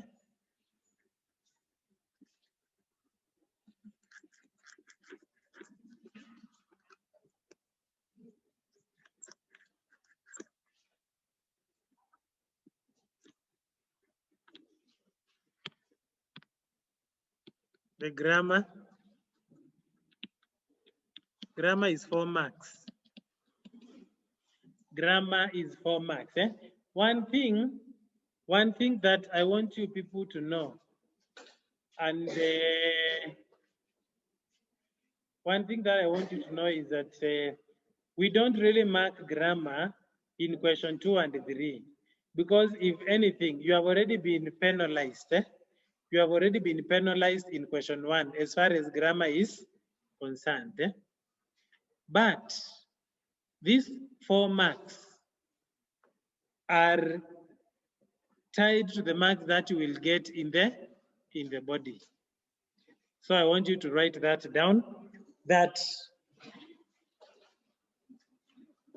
grammar marks are also tied to marks scored in the body. Are also tied to marks scored in the body. And this is how the awarding is done. This is the body, then the grammar. So in the body, if you score between 0 to 4, you will get 1 mark. Yes, you can get 1 mark even when you score 0 in the body. And as long as you have written something in the body. Are we together? And this 1 mark that you score, you will get it simply because even if you have written something that is not related to the question, as long as you have written whatever it is that is not related, as long as you have used English to write it, then you can score the 1 mark. There are students, by the way, who only score 1 out of 20 because of that. But again, how far will 1 out of 20 take you? You should make sure that you get some worthwhile marks. Then 5 to 6 in the body, 5 to 6, you will get 2 marks. If you get between 5 and 6 in the body, you will get 2 marks. Then 7 to 8, you will get 3 marks. Then we have 9 to 12. Now you will get 4 marks. 4 marks. So this one, despite how good you are in English, despite the kind of English that you use, that may not help you. Showcase how good you are in English in question 1. Showcase how good you are in English in question 1. For question 2 and 3, we only want to see whether you are able to interpret and respond appropriately to a given question. So I want to give some revision questions in question 2 and 3. So get ready to take them down. And after that, now we will go to the question and answer session. And all schools are welcome for the question and answer session. Both our host school, that is Moore Girls High School, and all our other schools within our sub-county, Machakos sub-county, which are tuned in. So let us get ready. Let us start preparing the questions. So take down a few revision questions.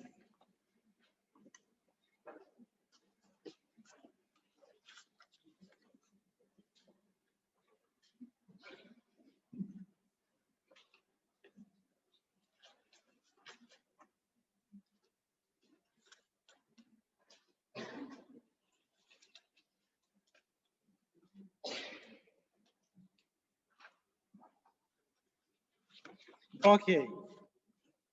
The first question, I will mix them from a doll's house, from the pearl, from inheritance, from the short stories. Yes, because each school could be doing a different optional set book. The first question, a strong marriage is founded on strong principles. A strong marriage is founded on strong principles. A strong marriage is founded on strong principles. With Henrik Ibsen's A Doll's House, with Henrik Ibsen's A Doll's House,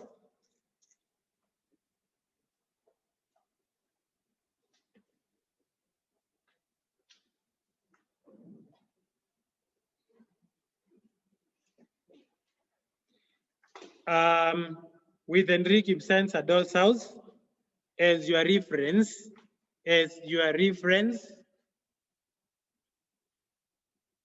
write an essay in support of this statement.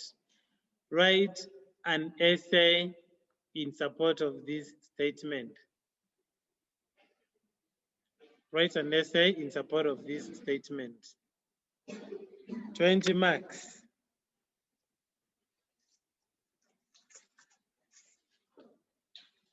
The PAL. So for the optionals, just pick for the set book that you are doing. The PAL, this one is from the PAL. With reference to the PAL, with reference to the PAL, with reference to the PAL, with reference to the PAL, illustrate the assertion that certain things were bound to happen. Illustrate the assertion that certain things were bound to happen. Illustrate the assertion that certain things were bound to happen.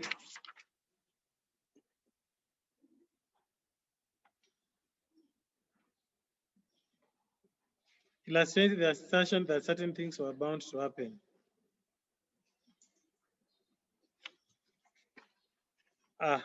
Then we move on.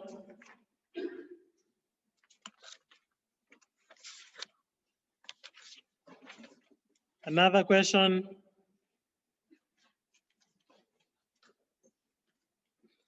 This one is from The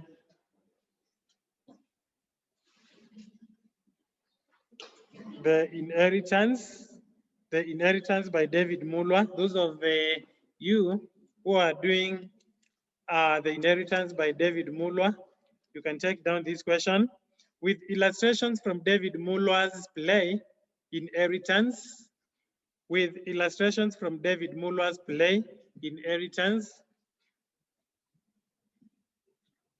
write an essay to show how leadership in Kutula colony is satirized.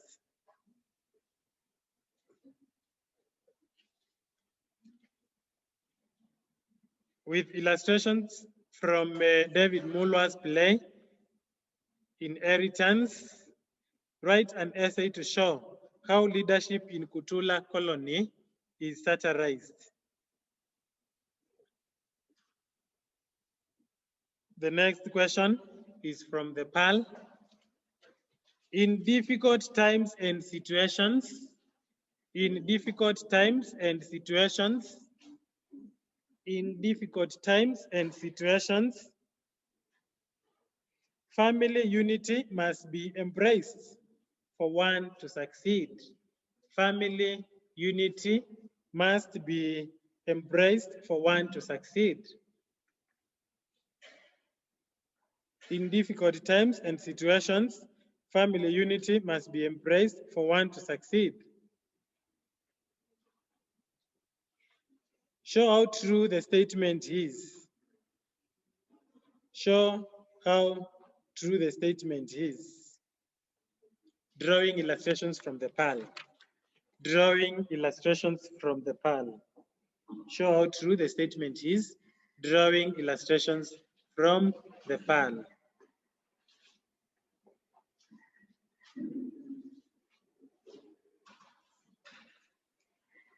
The next question is from the PAL, not from the PAL, sorry, but from Adult's House. Love and care are the virtues that sustain a family. Love and care are the virtues that sustain a family. Love and care are the virtues that sustain a family. Love and care are the virtues that sustain a family. Using Nora in Ibsen's Adult's House. Using Nora in Ibsen's Adult's House, write an essay in support of the above statement. Write an essay in support of the above statement. Write an essay in support of the above statement. The next story is coming from the short stories.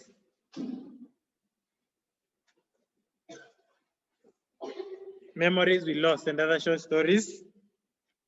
So if your school is doing that is the optional set text, you can take down this question. Cancer may not be a terminal disease. Cancer may not be a terminal disease, as most people take it to be. Cancer may not be a terminal disease, as most people take it to be. As most people take it to be. Write an essay in support of the above statement.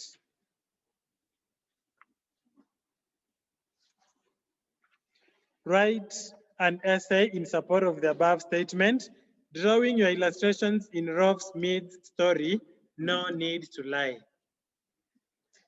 Write an essay in support of the above statement, drawing your illustrations in Rolf Smith's story, No Need to Lie.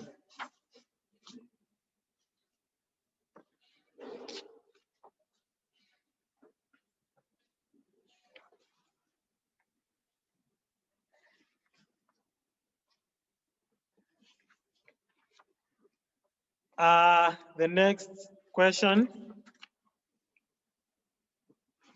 from the compulsory set text, Adult's House. Choices have dire consequences. Choices have dire consequences.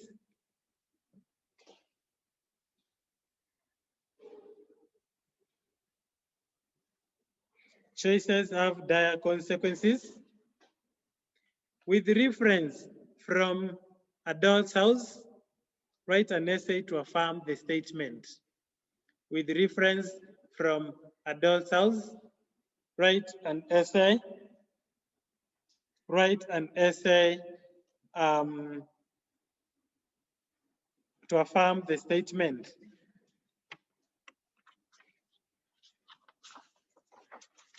Then the next question.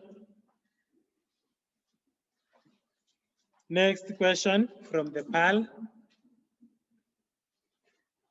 I can see from the look of things, many students, many schools are doing the PAL as the optional set book. Joanna's unwavering spirit. Joanna's unwavering spirit. Joanna's unwavering spirit.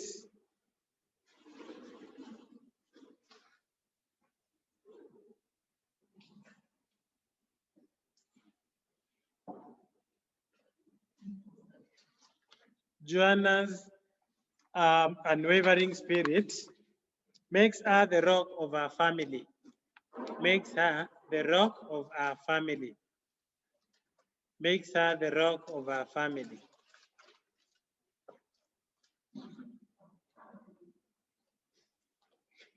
Drawing illustrations from Henrik Ibsen's The Pearl.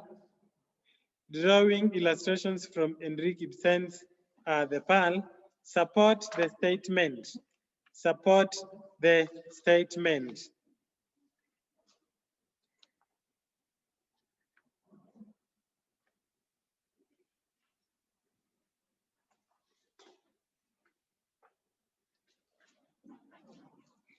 Um, hmm.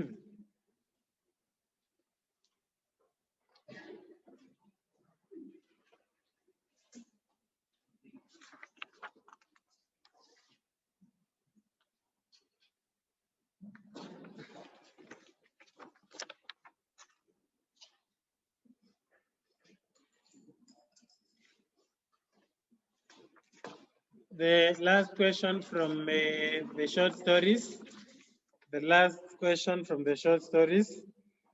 The story Window Seat by Benjamin Branoff. The story Window Seat by Benjamin Branoff gives us a clear view of some of the issues that confront us in our day-to-day life in many of our developing economies. Write an essay that clarifies these statements.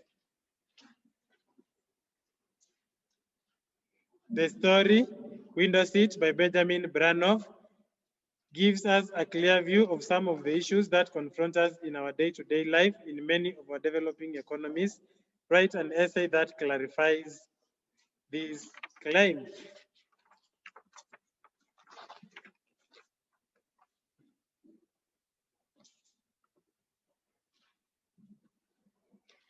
Adult's house. Adult's house. I'm giving more from adult's house because at least I'm sure it being, at least this is a compulsory essay. Eh? Yes. When Elma tells Nora that no man would sacrifice, when Elma tells Nora, when Elma tells Nora that no man would sacrifice his honor for the one he loves,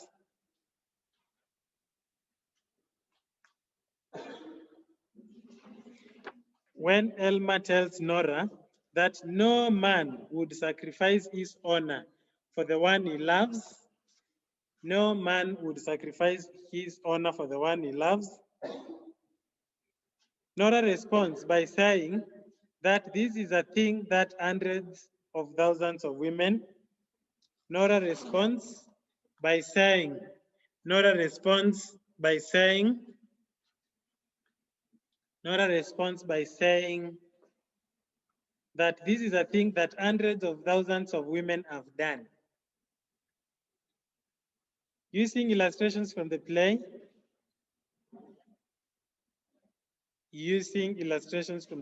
demonstrate the truth in Nora's statement. Demonstrate the truth in Nora's statement.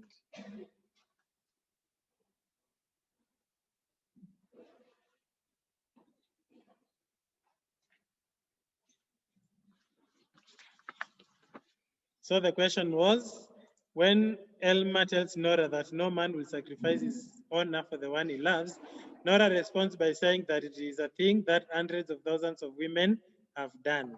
Using illustrations from the play, demonstrate the truth in Nora's statement. The last one now. Okay, fine. I think this is a question that are already given. Choices have consequences basing your illustrations. Okay, fine. You can write it because this one is narrowing down on a single character from the PAL. The last question. Choices have consequences. Choices have consequences. Choices have consequences. With a close reference to Kainos life in the PAL, with a close reference to Kainos life in the PAL, defend his assertion. Defend his assertion.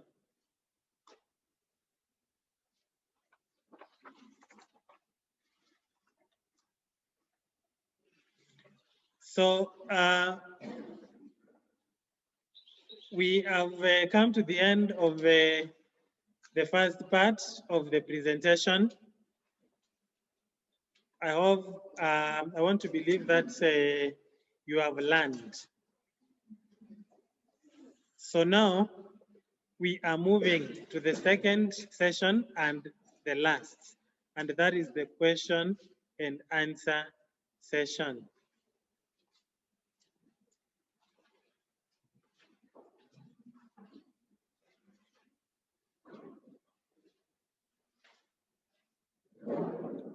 So as indicated earlier, we are inviting questions from all schools, both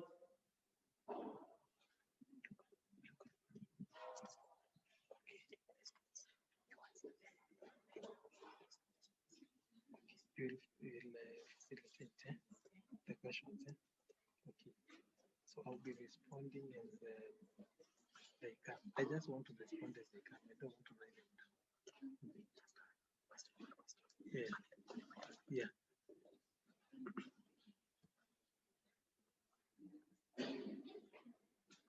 Okay, so we are going to begin with the host school. 3 questions only. You have been such wonderful hosts, so we are giving you the first priority. Okay, what we're going to do for you to ask the question, you need to come in front of the laptop over here and ask the question. In order for the rest of the students can see you and hear the question. Are we together? Okay, who has a question?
Oh, unmute, and then I also reduce the volume. Okay, it is no problem. Because when they talk, they'll just be the rest of the schools will be hearing. Oh, hata reduce volume hapa ni Haina zero. shida. Okay, that's the question.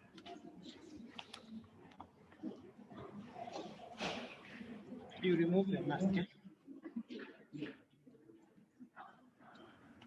Okay, thank you. You can come here.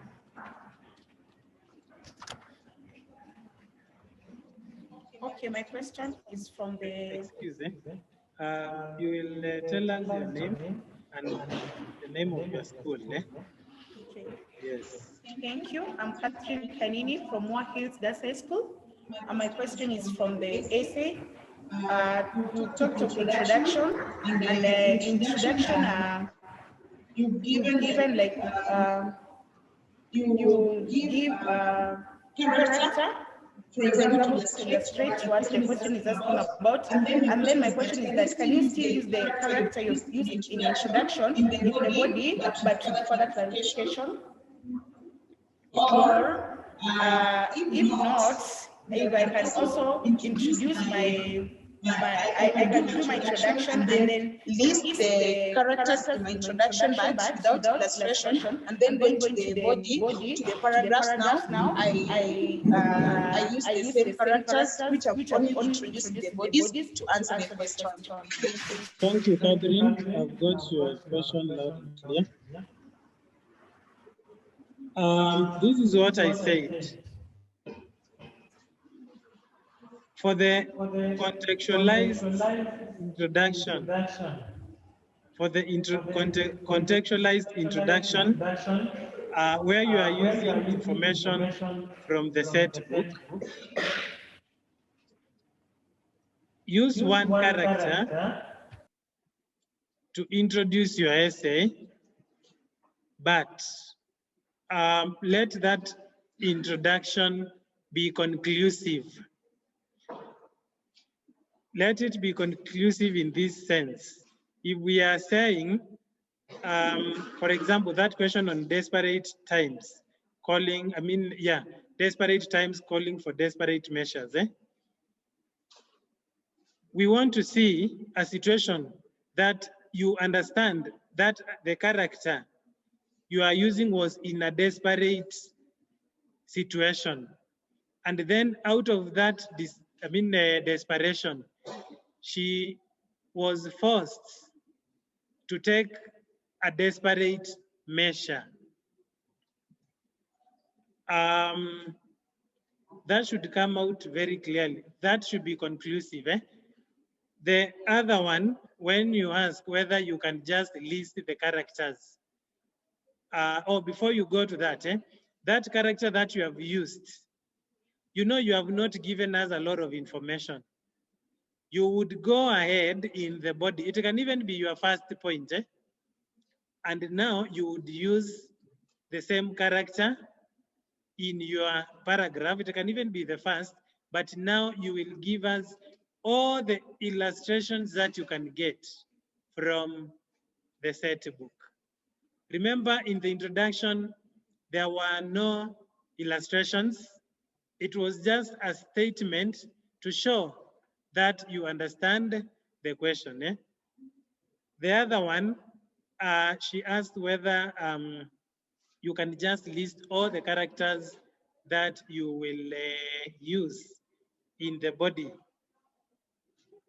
You can, but you can only list them after you have captured a clear understanding of the question. For example, that is normally used when you give a general introduction.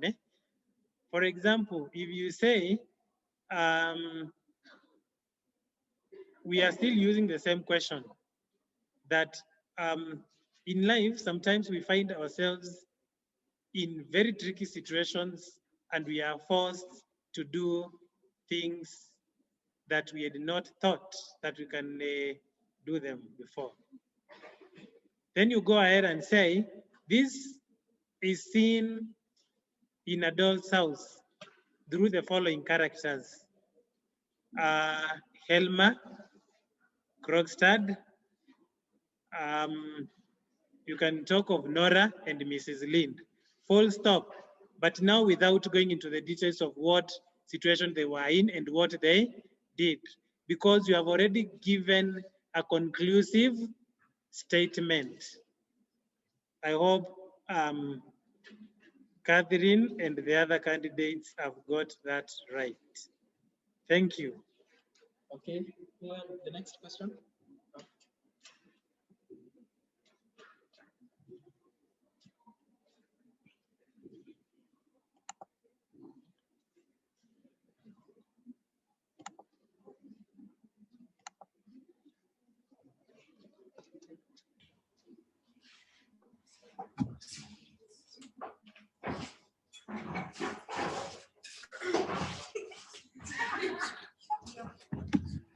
Oh, thank you.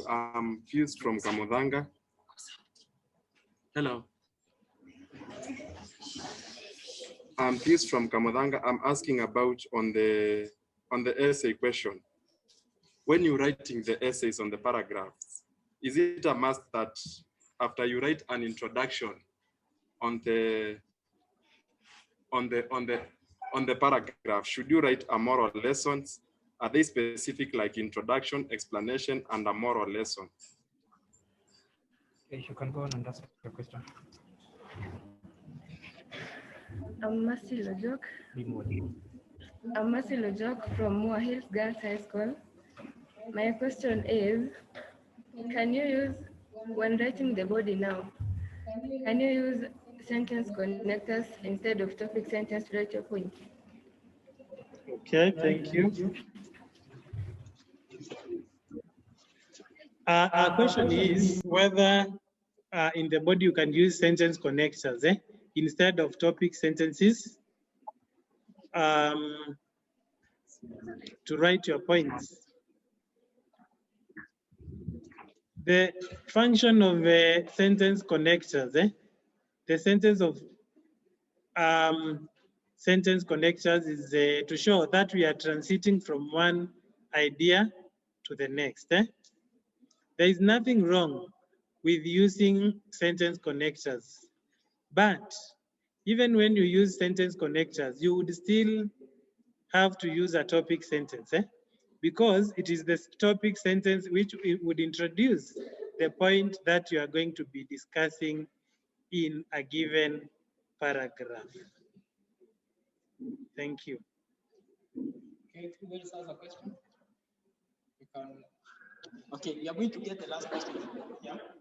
Then we go to the rest of the schools, but we'll get back to you. Okay. The last one more question. Right.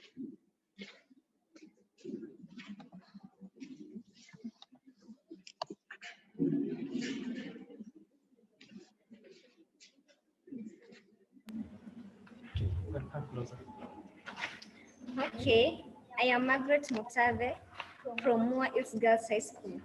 And my question is about essay when we write introduction. If in introduction you introduce all the characters, is it a must when you are writing the body, you follow the characters?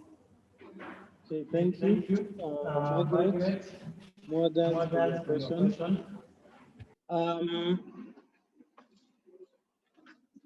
She is asking whether you have to follow the characters as you listed them in the introduction. I'm assuming this is when you are just mentioning the names of the characters. You don't have to. You do not have to. You can even begin with the last and go back to the first. You are not tied. Thank you. Okay, now we come to Kitulu Secondary School. I can see you have lifted up your hand. Ask your question.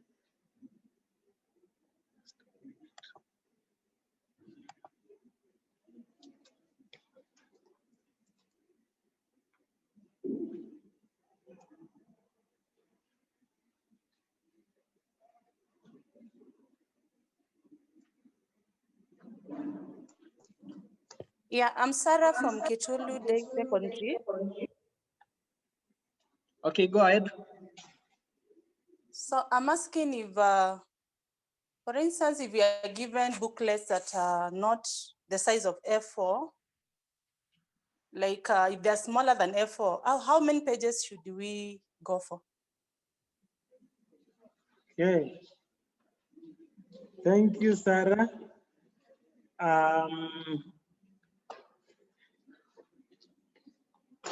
I know in Kitulu Secondary we have a colleague there, and I can sense that that question is coming from her. There are details I've deliberately not gone into, but because someone has asked, let me mention. And this is for our own consumption. You may be given booklets. That is when you are writing your final exam. You may be given booklets whose lines are bigger than the normal A4 lines. And if the booklets that have been given previously are the same that will be given to you this year, even the margins, there is normally a bigger space left on the side of the margin, and both, actually it has margins on the two sides, and it is even written on the margin that you should not write on the margin. So that means one side of that booklet may not equal the size of an A4 paper. It is smaller, taking into consideration the size of the lines and also the margins. So it is allowed that you can go an extra page, bearing in mind that those booklets, the pages may be lesser than the size of an A4. so that at least you can write a composition and expound without feeling that you are limited as far as space is concerned. So in your KCSE, just use your wisdom. Use your what? Wisdom, because who knows, maybe they can come up with the booklets that look different. And here we are telling you that you can go to the 3rd page. So use your wisdom. If they are the normal ones, you can go to a 3rd what? Page. And also the way you space your paragraphs. You know, there are those of us who, when moving from one page to the next, you skip a line. When you, let's say, assuming that you are given the normal ones that we know, and you are required to go to the 3rd paragraph, the 3rd page. If you go to the 4th page, maybe by 5 lines, and when you are skipping from one paragraph to the other, you have skipped, let's say 7, you would still not be deducted for the length. Are we together? Because you have skipped more lines than the number you have used in the extra page that you are not supposed to go for. I hope Sarah from Kitulu Day Secondary School, you are answered. Thank you. Okay, Katoloni, I can see your hand is up. Can you ask your question?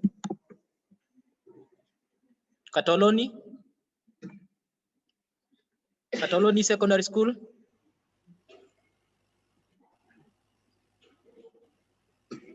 Katoloni Secondary School? You can go ahead and ask your question.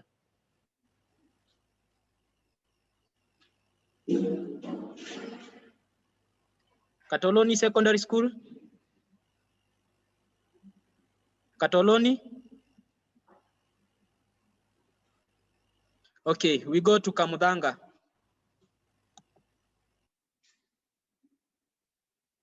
Kamudanga Secondary School. You can unmute yourself and ask your question.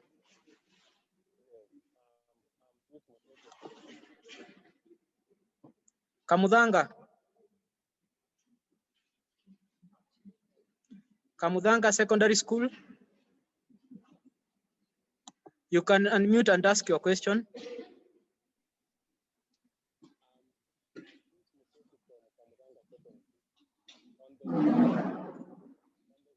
Kamudanga Secondary School. Kamudanga Secondary School. You can go ahead and ask your question. Hello. Yes, go ahead. I'm Luis Musioki from Kamudanga Secondary.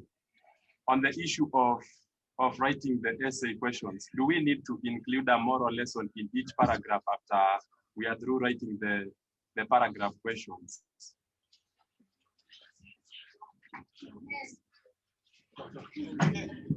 Yeah. Kamudanga, kindly mute your microphone.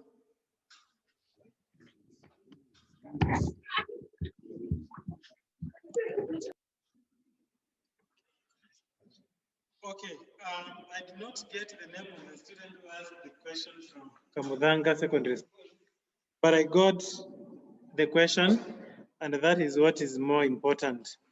The question was whether we need to include a moral lesson in every paragraph when we are writing the essay, and I want to assume that this is the essays in question 2 and 3. We don't have to. It is not possible. It is not possible because the moral lesson is reflected in the question in totality. So you realize that in your responses, as you respond and as you answer the question, you are bringing out the moral part of the question that the question is implying. Thank you.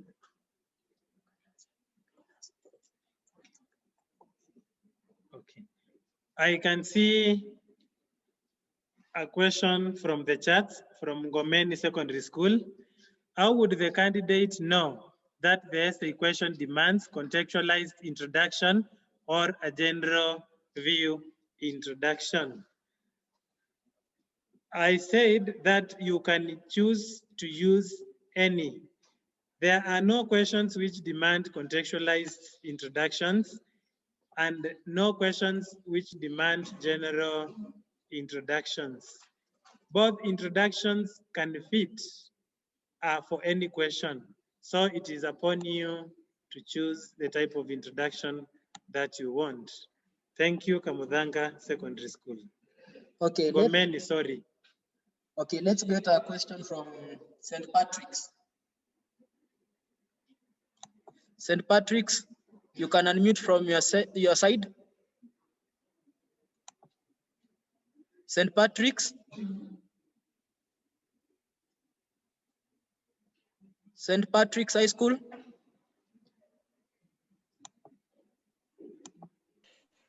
Yes, my question is. Okay, go ahead. St. Patrick's. The tense that is preferably used to.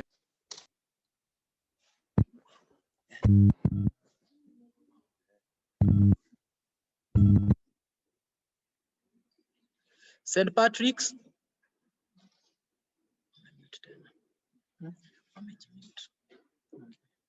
Muvuti Boys High School. Muvuti Boys High School, you can go ahead and ask your question. Unmute yourself.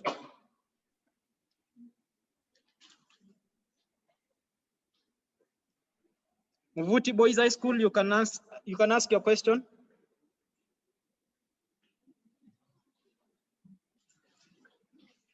Muvuti Boys High School. Muvuti.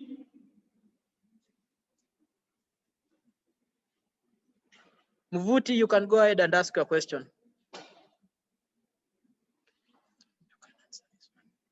Okay, another question from the chat, from Sylvanus Mumo. Can somebody start the essay with his own words, but based on the essay question? Can somebody start the essay with his own words, but based on the essay question? This question, I think it needs to be redone, because if you are starting with your own words, then how again are the words being based on the question? So it is a question which is not clear. You can reframe it. Thank you. Okay, we go to Chani Secondary School. You can unmute yourself and ask your question.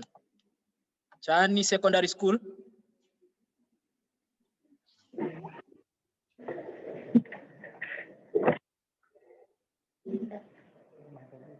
Okay, Chani, go ahead and ask your question. I'm Tunga Monica from Chan Secondary School. I'm asking if you are given a question and you first write down the topic sentences in the immediately after the question, and you go ahead and write the introduction, and you go ahead and write your introduction, then the topic sentences which you had written above the introduction, you start then if it is the first paragraph, you take the first sentence and write down. Is it correct? Okay, Chani, can you repeat your question? Chani Secondary School, kindly repeat your question.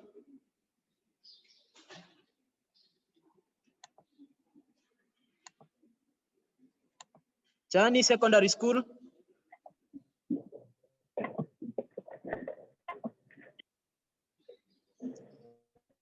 Chani Secondary School. If you are given a question, and first of all you first write down the topic. you first write down the topic sentences above the immediately below the question, and then you write your introduction. You write your introduction down. Will you first start with the topic sentences which you had written above the question?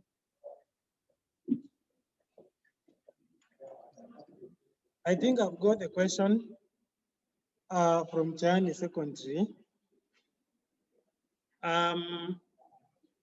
You are asking if when you are given the question paper, you read the question and you write down, I'm assuming what you are calling the topic sentences are your points. You write down the points that you want to use to answer the question. So after the introduction, you're asking whether it is right to begin your paragraphs with the above topic sentences. It will depend on how those topic sentences were framed, because you know the topic sentence should capture the point that you are going to discuss. So if you had stated it well, capturing the point that you are going to expound on, then it is okay to pick them as they are, and then you develop them in each paragraph. But normally, some students just scribble down the main points, not necessarily putting them in topic sentences. So it will depend on what you have scribbled down. If yours were well framed topic sentences, it is okay. You can pick them the way they are, and then you go straight to illustrating them. Thank you. A question from Changuli Memorial. How can this be tackled? The sea shapes the destiny of the Kainos family. Discuss this statement using the book, The Pearl. Okay, I just help in the interpretation of the question. That the sea shapes the destiny of the Kainos. Okay, this is a question on fate. This is a question on fate, and fate is the belief that our lives are predetermined by forces that are beyond our control. And this question that the sea shapes the destiny of the Kainos family,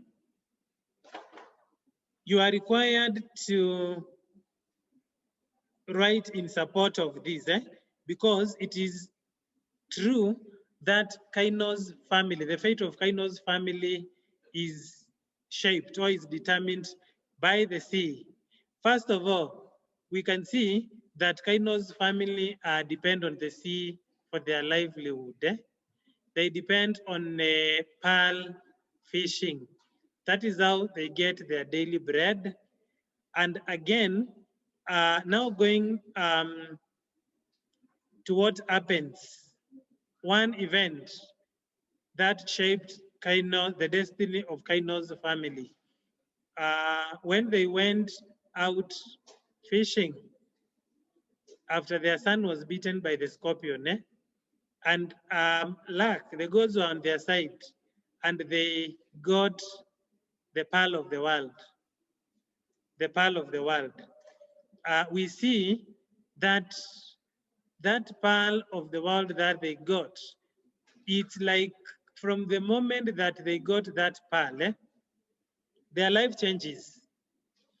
Their life changes, and Kaino also thinks that his life will change for the better, because we see him actually at some point appearing or looking like someone who is in a state of trance.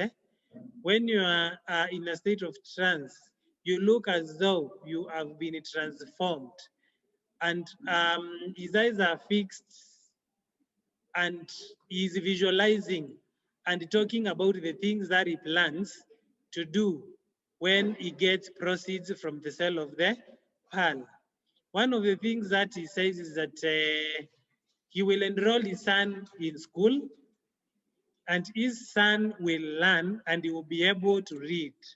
And when the son would be able to read, it means that he, together with his wife and probably together with his clan, they would be able to do what? To read. He also visualizes himself with new clothes. He would buy a rifle. His son would be baptized. They would have a church wedding with the Joanna, his wife. So those are the plans that he have, following the luck, which led to him getting the pearl. But we know that things do not go the way he had planned.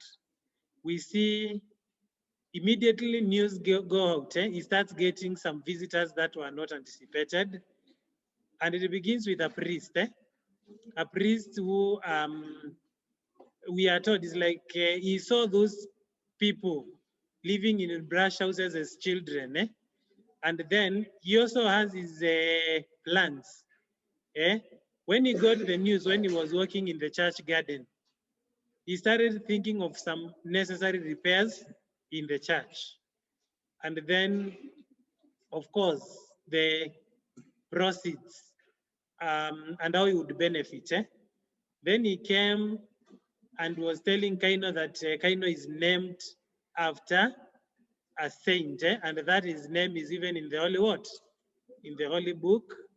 And actually he went ahead and told him to remember to give thanks to he who had given him the pearl. In other words, and where will he give thanks to? Of course, it would be to the priest. So then the doctor, and you saw what the doctor did. You saw what the doctor did. The doctor whom he had approached earlier to treat his son who had been bitten by a scorpion.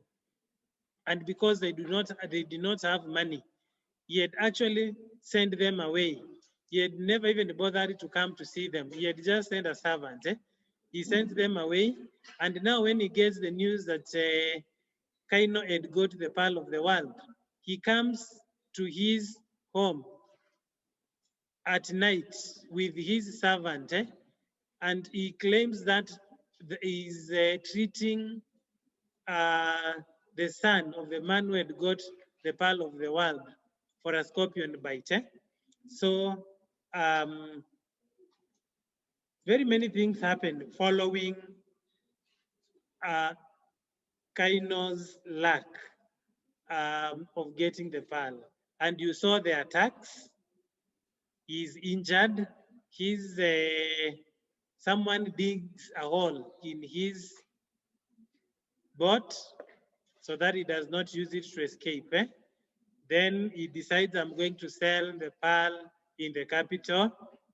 He's followed by some trackers. And when they are hiding somewhere together with the Joanna, Kaino, their baby makes some noise. And the trackers think that that is a noise which had been made by a baby coyote. And they want to silence it. And they aim towards the direction where the noise was coming from. Unfortunately, that noise was being made by Coyotito, and he is shot and dies. So they give up. They give up, and they have to return the pearl back to where it had come from. So the sea shapes their destiny. Everything that happens after they get the pearl from the sea is connected to the pearl, which where it is where they had got the sea from. Thank you. I hope you have seen some light as far as how to go about that question is concerned. Thank you. Changuli Memorial Secondary School. Okay, let's get a question from AIC Kimakimwe Secondary School. AIC Kimakimwe. I'm Faith C. Kimakimwe. I was asking on the essay question, the side of body. Can you combine different points of the same character at one paragraph, or we have to separate them? Thank you. Okay, she's asking whether you can combine points from different characters into one paragraph. Do not do that. Do not do that, because you will realize that, for one, these questions that you will be given do not have as much points as you may think. And I'm sure you can bear me witness that on a number of occasions, you have been given questions and it is an uphill task, even coming up with the 4 points. Sometimes you are able only to come up with 2 or 3, and then you are laboring to come up with the 4th point.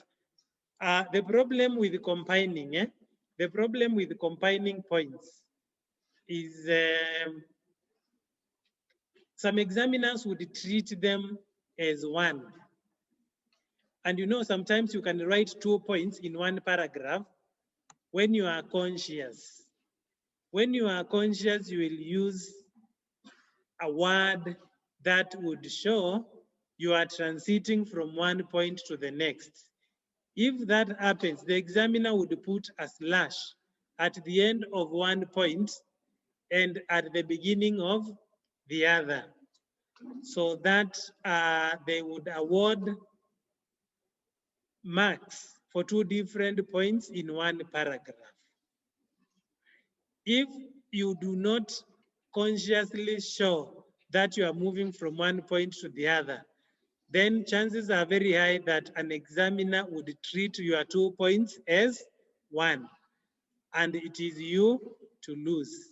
So my advice would be, do not write more than 1 point in one paragraph. Deal with only 1 point in each paragraph. Let me expound on something that I'm suspecting could be part of what he is asking. Maybe it has not come out very clearly. There are questions you would be given, and you will only be required, you will find that the points revolve only around one character. Are we together? Yes, there are questions you will realize revolve around only one character. So if that is the case, let your first point be on that character, but on something distinct. Then you move on to the same character, talk about something else that is distinct. The third and the fourth, the same. There are other questions where you will use different characters for each point. So in that case, use each character on its own paragraph. Do not mix them. Thank you. I hope you answered. That was Kimakimwe Secondary. Okay, let's get a question from Katoloni. Katoloni Secondary School. Katoloni. Katoloni Secondary School.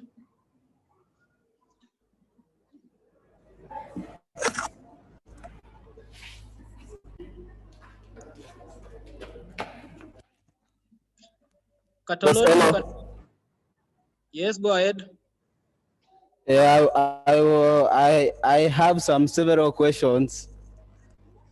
So I think you will read and then you will answer me later. And the first question is, when you are starting your essay, in the introduction part, can you write both the general and the contextual and the context introduction in one paragraph? That was the first question. The second question is, how many sentences should one have to make a contented paragraph. And the other question is, what if you introduce a conversation between two people in an imaginative composition using direct speech? Will you get merit ticks? And the third question, the last question is, what is the weakness in the play Adolf's House? The whole of the play. Thank you. Atoloni, repeat the last two questions. The last two questions. Yes.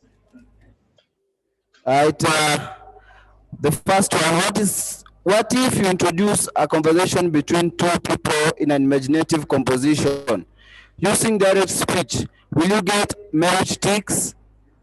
And the last question is, what is the weakness in the play Adolf's House? The whole play. Thank you.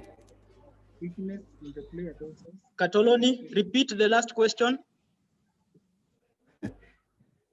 What is the weakness? Yeah, what is the weakness in Adolf's House? The play. Kindly. What is the weakness? What is the weakness in the play Adolf's House?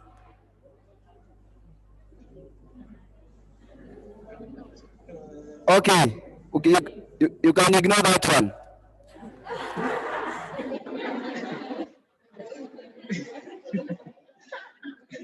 Okay. Thank you very much. Thank you very much. Yeah, let me ignore the last question because it sounds very ambiguous and it is not clear at all. Let me begin with the first one. The question was whether you are allowed to use both the general and the contextualized introduction in the introduction of the essays based on the set books. It is very much in order. It is very much in order because you realize that the general introduction, you make a general statement that demonstrates you understand the question. Then the contextualized, you use information from the text again to show that you understand the question. But you will be surprised that when you use both, when you make the general introduction, already the examiner will have awarded you the 2 marks, even before reading the what? The contextualized introduction. But there is no harm, it is to your advantage. Then the second question, how many sentences to make a good paragraph? Normally, there is no number of sentences that we can say are enough for a paragraph. It is you as the candidate who would feel that I have discussed this given point exhaustively. I have illustrated, I have used all illustrations that I think I have. Because you will realize that there are some points you'll have more illustrations on than others. So personally, what I advise students, just make sure that you give all the illustrations that you can instead of staying with some that never get to the paper, because that could be, you could be keeping illustrations that would have helped you score. But even as you do that, keep in mind that the length, even in question 2 and 3, remains 2 sides of an A4 paper. Then the last question, when you use direct speech in the imaginative composition, do you get merit ticks? No, you will not get merit ticks. But we encourage use of direct speech because it adds flavor to your imaginative composition and improves the general impression, and also breaks the monotony of narration. And once an examiner has a good impression of your work, already you have put them in a state of mind that this is a good candidate, and they will not be mean to you. They will not be mean to you. So make use of direct speech, but will not be merited. But they will add onto the general impression, which will translate into a better mark. Thank you. That alone is secondary. There is another question from Changuli Memorial. The unexamined life is not worth living. Justify this statement using illustrations from a doll's house. The unexamined life is not worth living. Justify this statement using illustrations from a doll's house. I think this question will revolve around Nora. This question will revolve around Nora. Nora initially is playing the role of a good wife. A good, obedient wife as per the traditions of our society. A wife who is doing everything to please the husband. A wife who never questions the husband. A wife who does not even see the need to work. That is initially, because the husband is providing everything as per the traditions of the society that she is living in. But it gets a point when Nora realizes that she can also do something with her life. And the first thing that she does is to procure a loan. And it is that loan that she uses to save the husband's life as per the doctor's recommendation. So when she procures the loan, she has to pay it. So she has to devise means and ways of paying that loan. So she has to go, she first of all begins by saving on the money that she's given for housekeeping. She's given, let's say, for example, 300 every day for the housekeeping. That is for food and other little things in the house. Then instead of spending all of it, she spends, let's say, 200 and saves 100. Then the other thing, when she's given money for her clothes, she says that she saves on that money. She buys cheap clothes, but still makes sure that she still stays attractive for the husband. And saves the rest so that she can get some money to buy, to pay for the loan.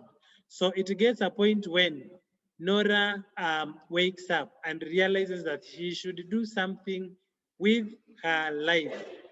And also, later on, towards the end, when it becomes crystal clear that the husband is not the person that she thought he was, when she realizes that the husband was not the loving man that she thought he was, and especially after saying that she's not fit to bring up the children, then she says that she needs to go away and educate herself on a number of things. She needs to examine her life so that her life can be worth living. She feels that, and even at some point, she tells that she has been a doll all her life. First of all, she has been being controlled by her own father. Everything just being dictated on what to do. Then later on, she is handed over to the husband, and the husband perpetuates. The husband continues doing what the father was doing, controlling her like a marionette. She has no say, even in her own home. So when she gets to that point, then she leaves, to the surprise and to the dismay and disappointment of the husband. so that she can improve herself, probably academically and even religiously, so that she can now live a life which is worth living. Thank you, Changuli. I hope you are answered. Okay, let's get a question from Iluvia. Iluvia Secondary School.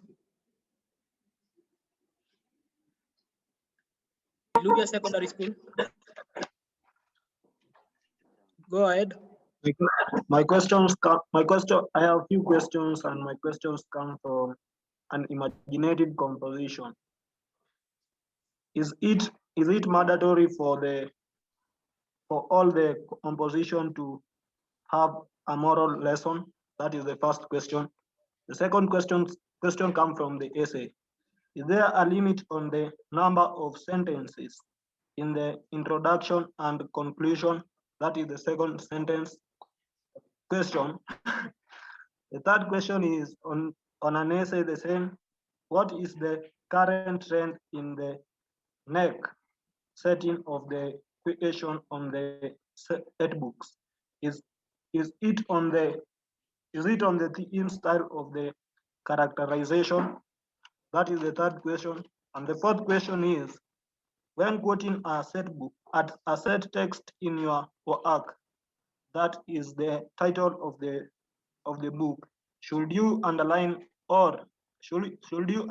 it or use quotation marks? Thank you. Those are my questions. Thank you.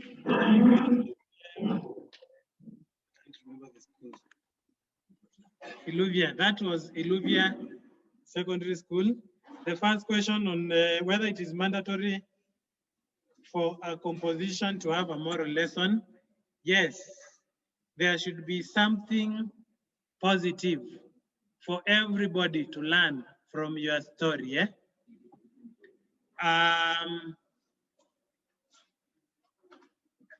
We can write compositions which expose, we know that we are living in a world which is full of evil.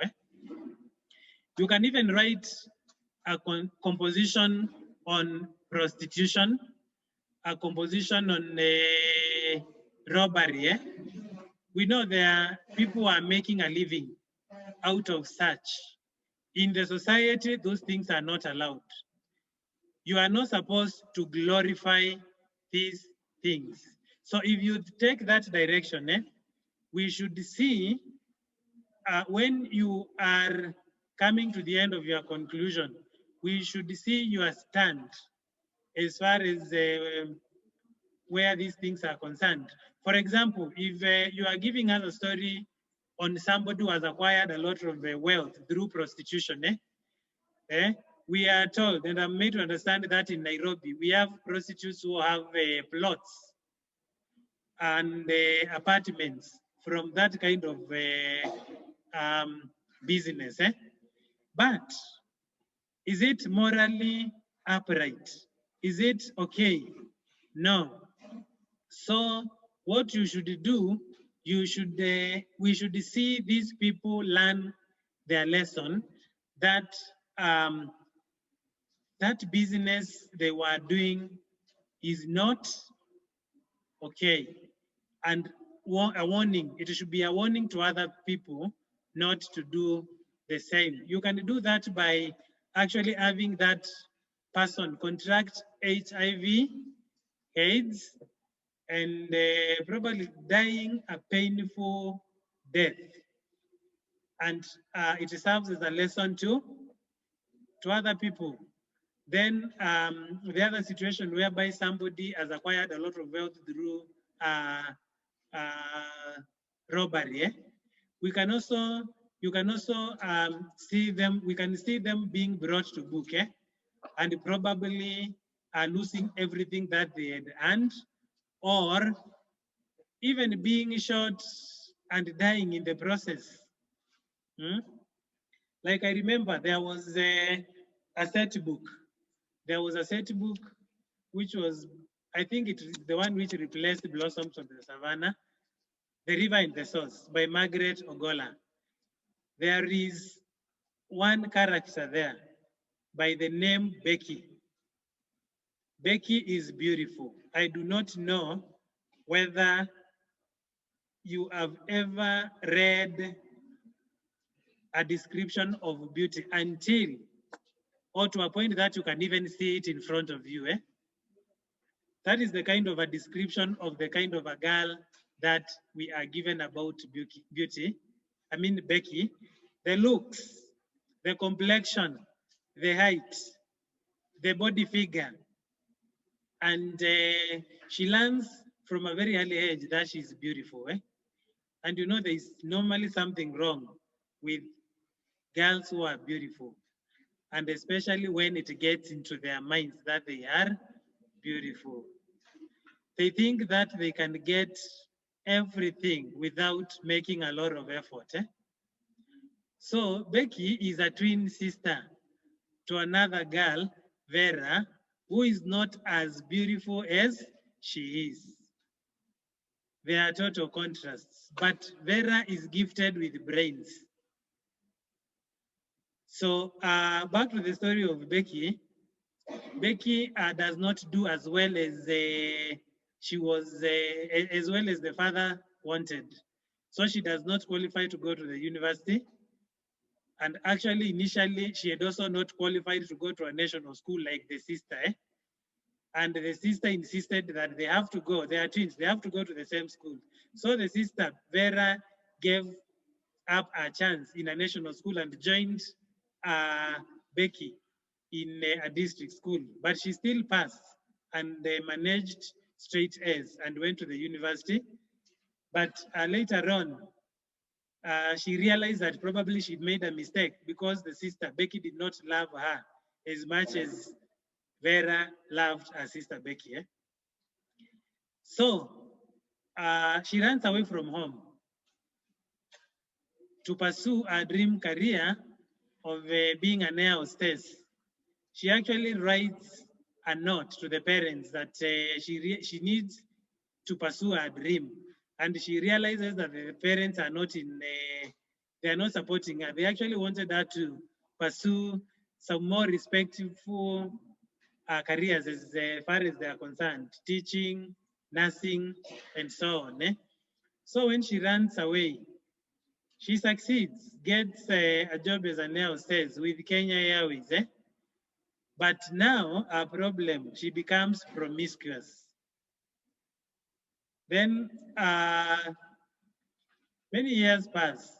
And then when the sister goes to the university, at the University of Nairobi, one day she just sets out on to look out for her sister. So she goes to Kenyatta, to the international airport. The first day, she does not succeed. The second day,